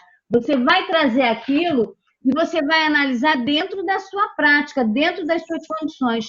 Muitas pessoas sempre colocam assim: mas a teoria nunca se encaixa com a prática. E nunca vai se encaixar, porque o objetivo não é encaixar. O objetivo da teoria é fazer você refletir sobre os seus pressupostos. Então, você tem vários a escolher, você tem vários para dialogar. Então, dentro da sala de aula, nessa relação né, com o processo de alfabetização, cabem questões, saberes da psicanálise, da linguística, da geografia, da língua portuguesa, da psicologia, enfim, da filosofia, enfim, um campo infinito de saberes. E junto com os seus saberes constituídos como pessoa e como professora, juntamente com os ambientes em que você está. Porque a gente está na sala de aula, mas a gente faz parte de uma escola, de uma instituição. Como é que essa instituição respira a questão da alfabetização? Como é que esse processo está posto para todos os nossos colegas? Quais são os caminhos, quais são as inquietações desse grupo? Então, como bem a Margarida falou e a Marlúcia também, é um processo difícil. Trabalhar na perspectiva da discursividade é bastante difícil. Por quê? Porque ela não te traz nada pronto, mas ela vai constituir saberes que vão ficar muito, muito solidificados, porque eles vêm de dentro de cada pessoa, de dentro de cada um. Ao contrário da cartilha, que ela tem uma objetividade tamanha que chega a perder, em alguns casos, como esse texto que a Margarida leu, perde-se o senso de realidade. Ou como uma babá pode dar bife e cocada para o bebê. Então, são essas reflexões que a gente precisa fazer como professor. Ninguém está aqui demonizando a cartilha, mas a gente está querendo dizer que a cartilha ela não garante essa espontaneidade, essa relação íntima com a língua. O que vai garantir é esse processo todo linguístico e que envolve todos esses campos e outros aí de saberes. Não atende às necessidades reais, né? É uma artificialidade realmente que não leva a pensar, a refletir. Isso envolve principalmente a nossa formação enquanto educadores, né? A docência e a pesquisa precisam caminhar juntos para que realmente a gente saia da zona de conforto a todo momento, reflita e repense quem são os nossos alunos e que interesses estão por detrás do meu fazer pedagógico, da minha essência enquanto educador, né? Margarida, quais as experiências que eles podem trazer para que a gente possa repensar tudo isso, né? Isso, com certeza mesmo. Eu quero pedir só uma licença ao grupo, eu estou me sentindo como se a gente tivesse... Sabe aquela roda de capoeira e a gente está com vontade de entrar na roda, fazer uma ponte? Entra aí, Carol. Mas assim, eu estou encantadíssima com o debate, maravilhoso, coisa mais linda, linda, linda. Cada frase que saiu aqui hoje, né? O chão que a gente pisa é o mais importante, depois a gente voa, né, Margarida? E eu vou vários aqui, no final eu vou dizer. Mas houve uma pergunta ali que me provocou e talvez provoque vocês também, assim, vocês já falaram, tira a cartilha e coloca o quê? Margarida já respondeu bem, coloca a vida, né? Coloca a vida, porque a cartilha, coloca a experiência que ele traz. Ela já está formada, pronta para uma realidade que ela nem conhece, né? E o Daniel lembrou ali, parece, como diria o Paulo Freire, cartilha é uma camisa de tamanho único. Sabe que você vai na loja, né? Vai comprar a camisa de tamanho único, se você pode ser todo mundo e não cabe ninguém. Quando o Paulo Freire dizia isso. Mas aí teve uma... Então, assim, é muito importante isso, porque a gente fica pensando, né, Rovina, aqui, só a cartilha que vai trazer a letra.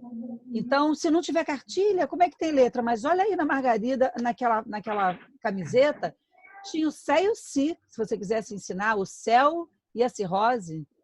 Tinha o K do caixão e outras. Não tinha o có, o cu, a gente coloca, as crianças adoram, acho super engraçado, né? Mas pode falar.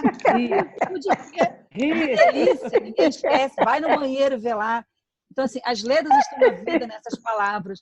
Não é a cartilha que prende isso. Agora, teve uma pergunta aí que eu vou passar para o grupo, que foi o seguinte: mas a cartilha ajuda a sistematizar. E sistematizar na alfabetização é cair no campo da cartilha? Devolvo para você. Mas será que ela sistematiza mesmo? Joana, você foi minha aluna, né, minha linda? Então vai lá, sistematizar. Amei, aluna, amei. Pode sistematizar, gente, na alfabetização, ou sistematizar é sempre ruim? O que é a sistematização, né? A pergunta me parece que é essa. O que é sistematizar, né? A gente está falando de sistematizar ou de construir um método de técnicas, né? Porque parece que a gente só consegue perceber que o outro aprenderia se a gente colocasse uma série de técnicas. E isso é muito curioso, porque parece que a gente tem que aplicar um monte de técnicas no outro para que o outro seja alguma coisa. Parece que o outro não é capaz de ser alguma coisa se não for pelas minhas mãos. E isso é aniquilar o outro. Uau. Na verdade, a educação ela precisa de uma outra relação. Eu preciso que o outro, por ele próprio, ele apareça. Não sou nem eu que vou dar a palavra, ou vez, ou voz para o outro, né? E aí eu vou trazer duas questões que são muito interessantes. Eu, efetivamente, na minha prática, bom, sou formado no ISERJ, no contexto do GEFEL, né? No contexto de pessoas que beberam na fonte do Grupo Alfa, com a Regina Leite Garcia. Então, assim, é uma alfabetização, efetivamente, que ela pensa fora da cartilha, né? E olha só que duas coisas interessantes. Eu fui professor de crianças, eu sempre alfabetizei na minha trajetória docente, né? Eu saí do Instituto de Educação em 2008, direto assumindo já um concurso da Prefeitura do Rio de Janeiro, né? vou para a Zona Oeste do Rio de Janeiro e começo alfabetizando lá. E foi assim, cheguei na escola e o pessoal, que bacana, você veio para cá, então, ó, só tem turma de alfabetização, né? E aí, olha só como é que é, né? Só tem turma de alfabetização. Aí você chega recém, né, formado e é isso. E assim, me apaixonei, não saí mais. Então, hoje eu já não estou nas turmas de crianças há muito tempo, né? Eu fui para a educação de jovens e adultos, né, e permaneço na educação de jovens e adultos até hoje. Hoje eu estou no CREJA, que fica ali na Rua da Conceição, no centro da cidade, pertinho ali do Detran da Presidente Vargas, né? E como é que a coisa funciona, né, nesses dois exemplos? O primeiro eu estou trabalhando uma série de questões com o pessoal da EJA, e eu não me incomodo de trabalhar com cada um, ou cada dois, ou cada três, coisas diferentes, não. O que eles querem escrever, a gente vai escrevendo, né?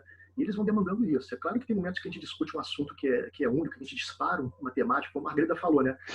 Quando a gente voltar às escolas, efetivamente, eu vou perguntar como é que eles viveram a pandemia. Né? E isso vai ser um tema porque faz parte de uma relação humana saber como é que eles... Né? Embora a gente troque no WhatsApp, as coisas assim, né? Enfim. Mas é isso. Então, assim, a gente estava trabalhando algumas coisas e tinha um homem que ele estava com dificuldades em eu conseguir desenvolver uma proposta que a gente estava lançando, que a gente tinha combinado. E aí, em algum momento, eu falo para ele assim, tudo bem, mas olha só, o que você deseja, acha importante, ou você acha que sabe escrever? E ele disse assim, eu acho que eu não sei escrever nada, mas eu trabalho com obras e eu conheço algumas coisas. Eu falei, tudo bem, então olha só, você acha que você consegue, então você ficaria feliz em escrever sobre isso? Você acha importante? Ele disse, acho, porque eu acho que isso vai me dar mais credibilidade para as pessoas, né? Quando eu escrever uma lista, por exemplo, de materiais, onde a pessoa consiga ler aquela lista ali e veja, né, que eu sei escrever uma lista, então acho que as pessoas não vão duvidar de mim, não vão rir de mim, né? Eu falei, bacana, então escreve sua lista, se você acha que isso é importante. E ele escreveu a lista, e olha só, gente, sem surpresa, maravilhosa. Aliás, uma surpresa maravilhosa. Ele me traz uma lista muito bem escrita.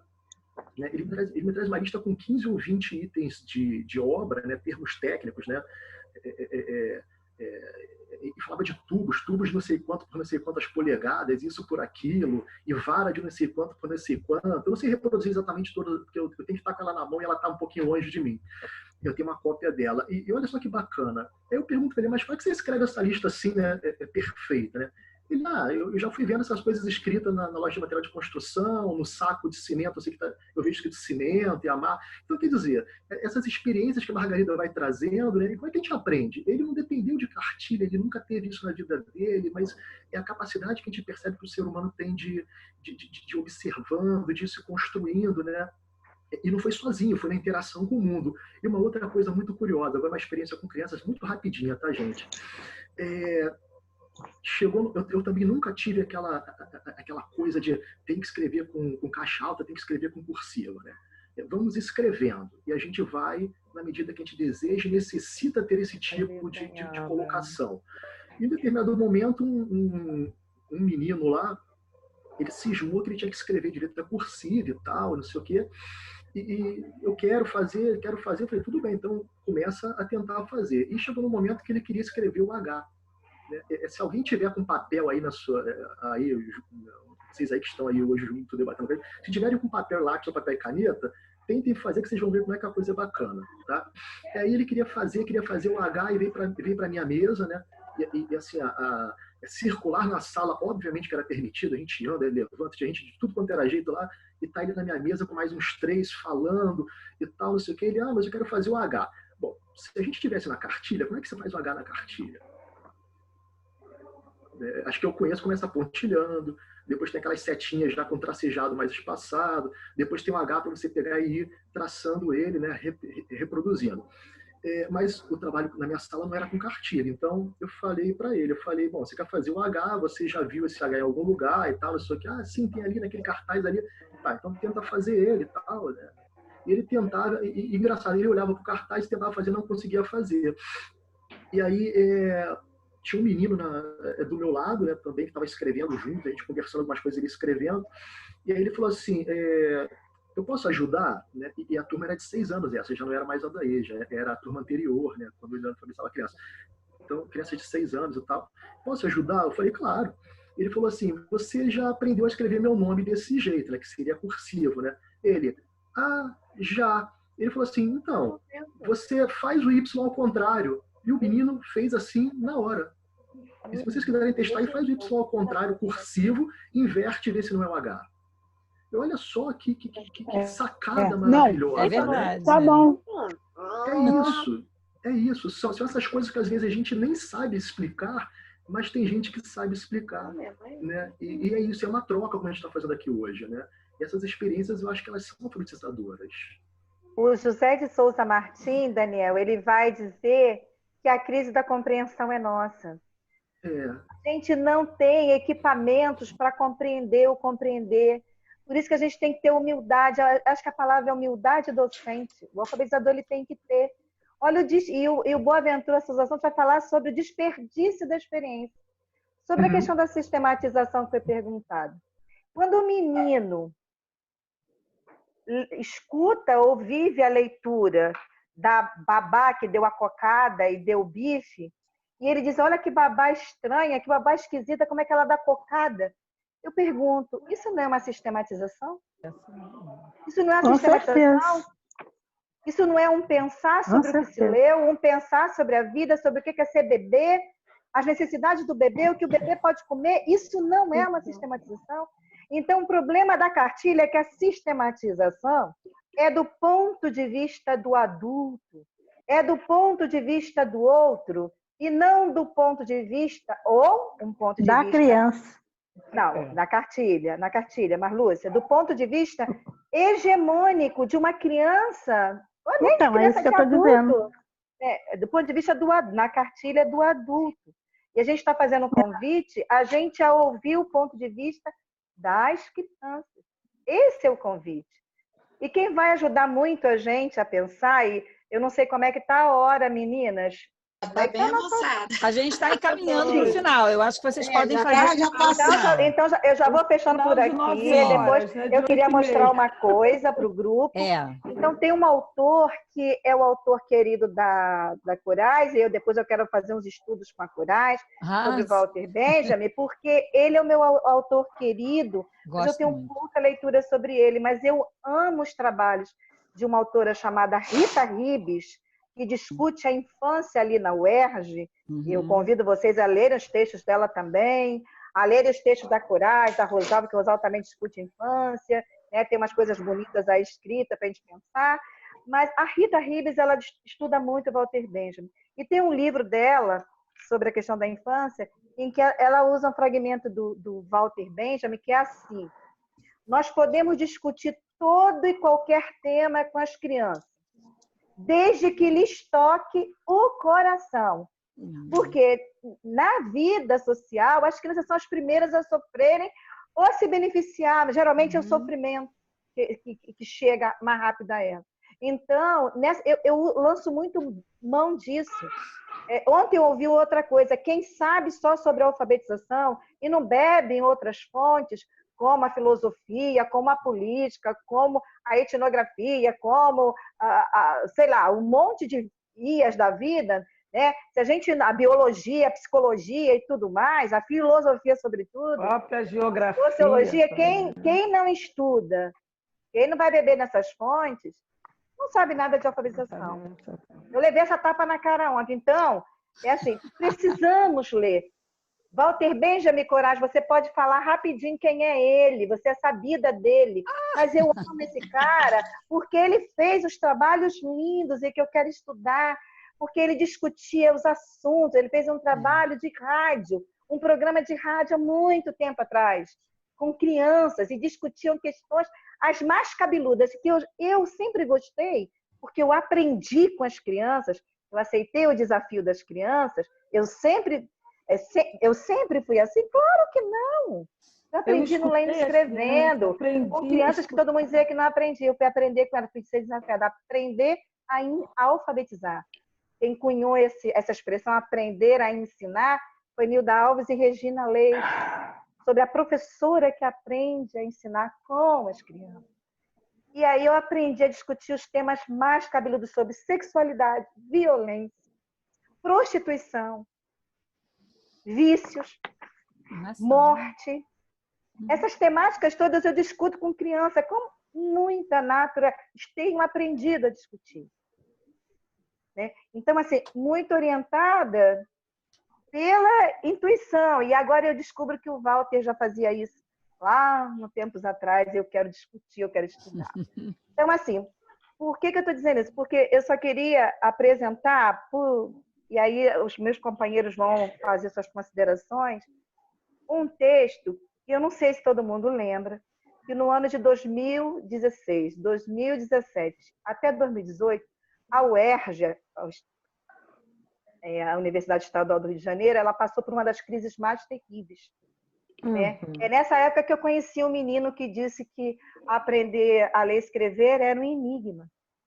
Né? Então, como eu disse para vocês, que eu aprendi lá no Lendo e Escrevendo e venho trazendo isso para a minha prática alfabetizadora. Então, eu uso a matéria daquele sofrimento, daquele desmantelamento que o CAP sofreu, e a gente resistiu bravamente, a gente está lá de pé, porque nós resistimos. Eu usei aquela dor, aquele sofrimento que as crianças viviam para alfabetizar a minha turma, a turma do Inácio. E quando esses garotos chegaram ao segundo ano de escolaridade, final do segundo ano, eu construí com eles, a gente foi documentando e tudo, eu resolvi construir com eles minha primeira experiência de autobiografia com crianças, em que as crianças narravam, o título é Autobiografia das corajosas e corajosos da turma 33. Então, as crianças vão narrando suas biografias ali de vida, suas histórias de vida, antes do CAP e no CAP com aquela situação toda que a gente viveu. Esse é um dos livros. Encosta mais na câmera, Margarida, para a gente ver. Dá para ver? Não sai invertido, isso, não? autobiografia. Olha que lindo. Maravilhoso. É aquela imagem, Margarida? Aí agora você bota a imagem, o poema. Olha a capa. Então, vamos lá. A Rosalba está com essa imagem aí. Capa. Fui fazendo várias imagens nossas também. Ih, que maravilha. Eu também fiz alguma. A Rosalba fez várias. Maravilha. E aí, gente, para botar na contracapa, a gente foi juntando as ideias daquele tempo de resistência e nasceu esse poema. Alguém diria assim, foi uma criança sozinha? Não, um poema de produção coletiva, em que as crianças foram escrevendo. Para nascer esse poema, foram várias aulas de produção escrita, porque eu aprendi que a gente não escreve um texto de vez, o texto, mesmo com as crianças, tem que ir sendo maturado, a gente faz uma primeira versão, eu trabalho muito assim com as crianças. Vamos fazer a primeira versão, depois dá uma devolutiva. Isso é sistematizar. Dá uma devolutiva, todo mundo lê junto, vê o que pode melhorar, quais as melhores palavras, né? E aí, essas crianças constroem, na sua saída ali do terceiro ano de escolaridade, né, elas escrevem esse texto. Só para dizer, a síntese, eu fiquei com esse grupo, porque, na verdade, são terceiro ano, mas eles tiveram 1 ano e meio de escolaridade, porque a gente viveu muitas situações em que as aulas foram suspensas por falta de pagamento, teve uma greve, uma série de situações que nós não recebíamos pagamento, então a gente começou. Então, assim, não teve os 3 anos de escolaridade. Foi em torno de 1 ano e meio, 2 anos de escolaridade. Então, essa foi a experiência com essas crianças. E, no final, a gente chega a essa conclusão de texto. Poema coletivo Rap do B. B é porque, depois que o poema ficou pronto, o menino quis musicalizar. Então, ele transformou isso num rap. Aí, por isso que ficou esse título, Rap do B. Do Cap. Aí, o título do poema é Cap Lindo. Escola lutadora, sem patrocinadora, de longa experiência, com muita inteligência. E o governo tenta transformar tudo isso numa piada sem graça. Incrível qualidade, para qualquer idade, inteligência ilimitada, super renovada. O UERJ resiste, a gente existe. O UERJ resiste e a gente insiste. Esse era o nosso slogan, né? Então, assim... Maravilhoso! Isso é sistematizar uma experiência de alfabetização. Isso. Começou na entrada, começa numa grande passeata pelo direito daquelas crianças de 6, 5 anos começarem a estudar, porque nós vivemos uma crise em 2016, quando eles entraram. A escola não começava porque não tinha as condições objetivas, faltavam professores, faltavam profissionais da limpeza, faltava segurança, e depois, mais adiante, a suspensão das aulas definitivamente por conta do desmante. Então, assim, isso é sistematizar a experiência. Né? E o conteúdo também é uma sistematização. Claro. História de vida, menino tem memória. Isso é pensar uma prática alfabetizadora outra. Aí eu pergunto, daria para fazer isso no aporte da cartilha? Agora, é uma longa aprendizagem, eu continuo aprendendo, olhando. Como Mônica falou, a cada ano é uma nova experiência, é uma grande experiência. É uma obra de arte a cada ano. Eu fico feliz. Eu estou velhinha já estou com meus quase 60 anos, mas eu amo ser alfabetizadora, eu amo ser professora. E tem uma coisa assim dentro de mim.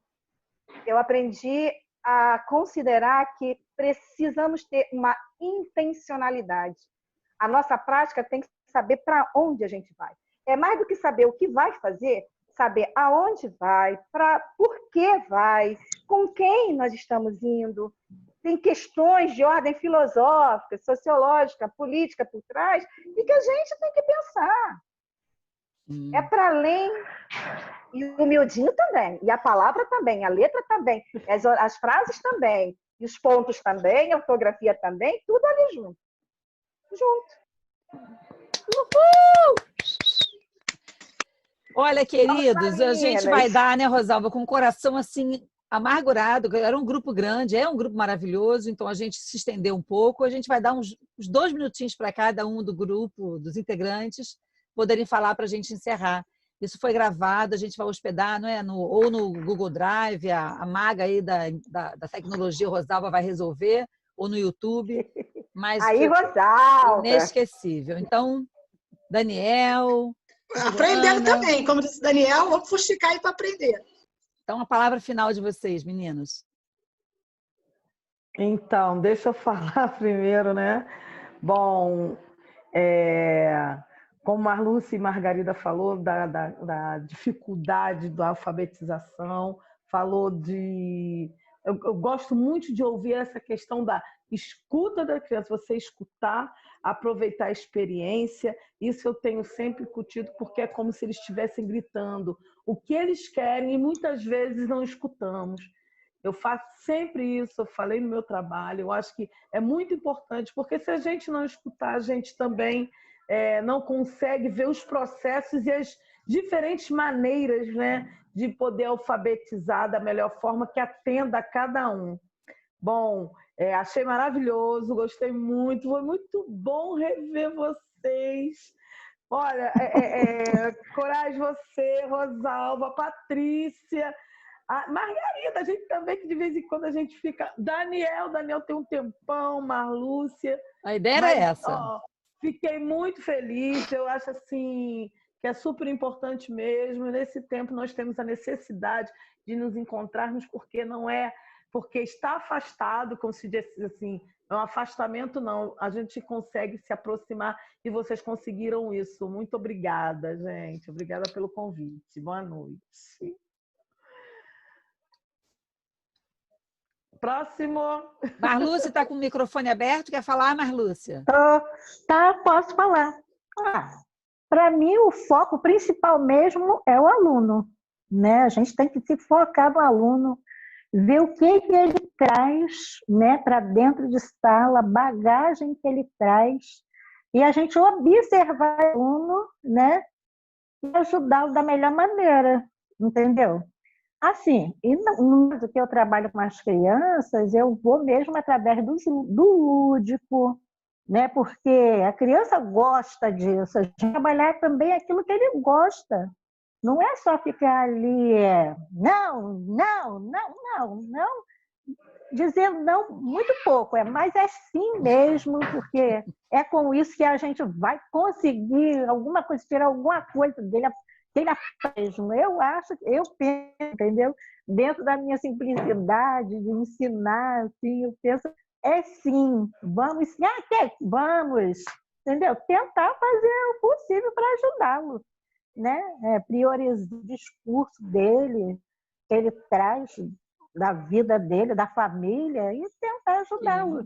Porque alfabetizar para mim é isso, entendeu? E assim eu vou. Vamos ver como é que faz. Eu quero agradecer. Isso, né? É filosofia pura, né, Margarida? Filosofia pura. Eu Linda. Estou aprendendo ainda. Parabéns, Marlúcia, é bom te ver. Obrigada. Tudo de bom aí para vocês e obrigada também. Estou feliz de ver vocês. Foi muito bom. Ótimo. Espero poder encontrá-las outras vezes. Tá bom? Então, a porta está aberta da sala. Daniel, tá, Mônica e Sabrina. Opa. Olha, eu queria mais uma vez agradecer. Esses encontros são sempre muito bons porque nos realimentam. A gente é um eterno aprendiz sempre. E quem é professor precisa realmente estar sempre ouvindo, estar sempre se atualizando, estar sempre problematizando as questões que parecem naturais, porque nada é dado, tudo é constituído. Então, muito obrigada pela oportunidade e uma boa noite para todas e todos. Boa noite. Agradecendo também, mais uma vez, a oportunidade, a Margarida, a você, Cristina Corais, a Rosalva, a todos do ISERJ, por esse momento de troca e realmente pensar que nós, enquanto educadores, precisamos colocar o nosso aluno como protagonista na história. Eles precisam ser os principais atores, né? E a gente precisa dar voz e vez. Não é clichê, mas realmente dizer que eles são o objeto principal e do fazer e do porquê a educação existe. Então, fica aí o recadinho aí para a gente pensar e discutir mais vezes. Muito obrigada a todos. Maravilha. Eu agradeço muito esse espaço de diálogo, né? Sobretudo Cristina e Rosalva, pela sua oportunidade, né? Alegria imensa rever o grupo, né? Porque a gente está nesse período isolado, aí a gente não consegue também se encontrar efetivamente. Prazer enorme estar dialogando com todos que estão aqui presentes. E eu deixo uma palavra para a gente poder pensar e ir refletindo nela, né, que é investigação. Né? Quem sabe a gente não possa pensar a alfabetização como investigação, né? E aí fazer disso um movimento que é do professor e do estudante, né? Vamos investigar essa língua, né, juntos, né? Essa leitura e essa escrita juntos. Então, professor e estudante juntos ali investigando como escreve, como lê aquilo, né? Acho que é uma proposta interessante para a gente poder pensar, né? Até porque as formas não estão aí, né? Como a Mônica disse, não estão dadas, né? A gente passou a incluir tanta coisa estranha na nossa língua, né? A gente vai falando coisas tipo bugou, né? O que é bugou, né? Não existe esse troço, né? Não é nem verbo, né? A gente vai construindo coisas. Como é que se escreve isso? Sei lá, né? A gente tem que aportuguesar e construir essa escrita nova. Então é isso, né? Fazer essa língua ser viva, cada vez mais viva. Abração, beijão para todos e todas aí. Nossa, que maravilha. Eu vou falar e depois você fecha, tá, Rosalva? Mas olha, gente, está aqui assim, que máximo. Corais, depois eu queria dar uma palavrinha, tá? Claro. Passo já para você. Ó. Que máximo esse encontro. Obrigada. Excelente encontro. Obrigada, professora Corais, pela iniciativa. Esse grupo é maravilhoso. Para aí que eu quero subir, descer aqui. Eu li umas coisas lindas já para cima. Vocês são 10. Está bombando. Hoje bombou muito. Afeto. Obrigada. Esse time é maravilhoso de alfabetizadoras pela oportunidade. Olha, gente, eu anotei uma frase de cada um aqui, de coisas que a gente poderia fazer uma live ou uma sala de aula de porta aberta. Uma para cada uma dessas questões, né? Por exemplo, quando a Marluce começa, quem interessa a leitura do tipo cartilha, o Daniel falando que a língua é uma coisa viva, não é? E nós estamos atuando com ela, com um discurso. A Mônica e a Sabrina, a criança não é um mero consumidor, ela está envolvida numa cultura, numa história. As maravilhas que Marlúcia falou, né? Eu comecei com a cartilha, mas depois eu vi que tinha que caminhar no lúdico, na vida das crianças. Isso é a coisa mais maravilhosa do mundo. A Joana estava lembrando, né, com a indagação inicial, a cartilha que mora em mim. Em cada um de nós mora uma cartilha, essa cartilha com a qual a gente se alfabetizou, e agora com a qual a gente luta. Luta para construir uma coisa em cima. Agora eu vou finalizar com essa frase linda que a Marlúcia colocou, porque o afeto, o encantamento, a paixão brota de vocês, e é isso que eu acho que tem que guiar o nosso trabalho na alfabetização, né?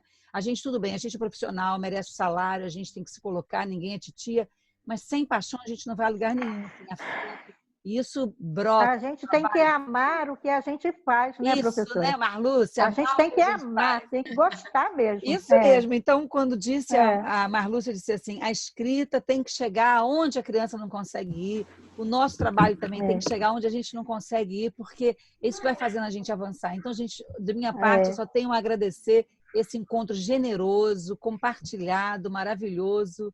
Muitíssimo obrigada. E para mim me dá uma alegria imensa fazer algo que junta o ensino superior e o CAP, que é tão para a gente rico e importante. Então, passo para Margarida e Rosalva finaliza. Margarida. Eu acho que, em meio a tudo isso, né, uma gratidão ao GFEL, né, porque eu não desisto de coletivos. Eu acho que a gente se constitui enquanto docente no coletivo. Há pessoas que fazem opção pela singularidade, pelos caminhos solos, carreira solo. Eu não consigo. Quando eu propus aí a Rosalva e a Corais trazer o grupo, não vi só. Eu tenho uma intencionalidade nisso. Eu tenho intencionalidade de, quando a gente vai se potencializando, eu vivi essa experiência enquanto docente, eu fui potencializada, né? Eu aprendi, fui me tecendo, me constituindo em coletivos. Então, a minha gratidão às companheiras do GFEL, o companheiro Daniel, que já hoje está um pouco afastado, mas é membro do GFEL, né?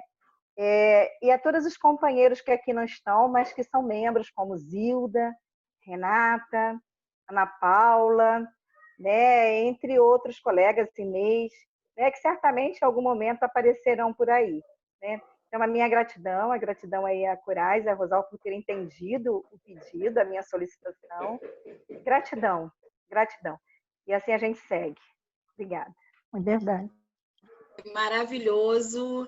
Acho que a gente está fechando essa noite com chave de ouro, né? A hora foi se alargando e cada vez a gente vai se alargando mais, mas eu vou deixar uma provocação aqui para a gente pensar, que foi uma das questões que apareceu aí no chat. O chat hoje ficou, eu salvei tudo lá, para a gente depois retomar e pensar vários desdobramentos aí para frente. Como sair do debate e ir para a prática? E aí eu acho que é um pouco um desafio que a gente precisa entender, que a gente não precisa sair do debate. Eu acho que o debate faz parte de pensar a prática, né? Não está desconectado disso.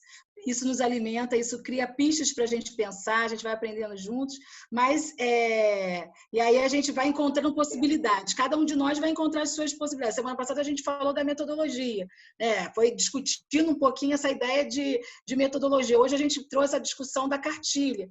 Semana que vem, a gente vai, a professora Juliana, que é a professora do CAP ESERJ, dos anos iniciais, vai contar um pouquinho da experiência que ela tem desenvolvido com as crianças e povoar um pouquinho com algumas experiências para trazer algumas pistas também para pensar, com as crianças um pouco maiores, né? E aí pensar um pouco de como é que a gente vai desenvolvendo a questão da alfabetização ao longo dos anos iniciais, não só localizar a alfabetização no primeiro e no segundo ano, então pensar só na alfabetização, na decodificação mais rudimentar das palavras, mas de pensar com o processo de construção de leitura escrita ao longo da nossa vida e estreitar o diálogo com o CAP do ISERJ, que é sempre um desafio que a gente vai se colocando, né? Eu, como estava no CAP ano passado, esse ano eu estou na educação superior, mas a gente tenta buscar sempre esse diálogo, então acho que hoje essa chamada de Renata está aí também, outras colegas, a Juliana também já participou aqui em outros encontros, a Ana Paula também vem conversar, então a gente, Margarida, né, a gente vai nutrindo aí nas nossas redes para pensar um processo de debate coletivo, para nutrir as nossas ideias, né, com ideias para a gente pensar e cada um construir com autoria e autonomia a sua própria trajetória formativa. Eu acho que esse é um desafio que a gente vai se colocando. Mas essa trajetória não é solitária, né, não é sozinha, a gente vai fazendo junto. Então, eu acho que quando eu falo da minha experiência com o GFEL, é um pouco de ressaltar que a gente precisa olhar, né, as nossas redes de afeto. Eu acho que a porta aberta dessa sala de aula é um pouco esse exercício. Então, já deixar o convite, Margarida, Margarida e os colegas do GFL para participar com a gente toda terça-feira aqui. Né? Semana que vem, convidar outras pessoas para a gente encher essa sala. Hoje foi 44 que eu anotei aqui, teve uma hora que a gente perde, né? Enfim, e semana que vem a gente está de volta, né, Cristina? Isso, então semana que vem com a participação da Juliana e Rosalva.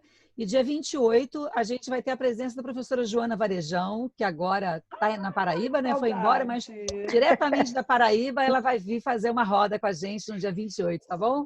Então, queridos, um beijo a todos. Alunas. Claro, é uma Tá sala convidada. O link, olha, gente, o link da reunião é sempre o mesmo, então pode jogar o link então com os tá ótimo, cartazes. vou passar para as Eu meninas. que agradeço, Malu, foi a gente lindo. ficou muito feliz de te ver. Então, querido, tem uma hora que a gente tem que parar, porque a gente tem que jantar, não é? Então, um beijo enorme a todos. Muito obrigada. Até terça-feira que vem. Beijo, Margarida. Obrigada, boa noite a todos. Depois vocês poderiam compartilhar essa gravação para ficar nos anais do GFL? A gente vai sistematizar um repositório para guardar lá e a gente visitar, estudar. Está gravado, beleza. Compartilhar leituras. Aí a gente guarda nos nossos arquivos também. Obrigada, gente. Beijo, menina.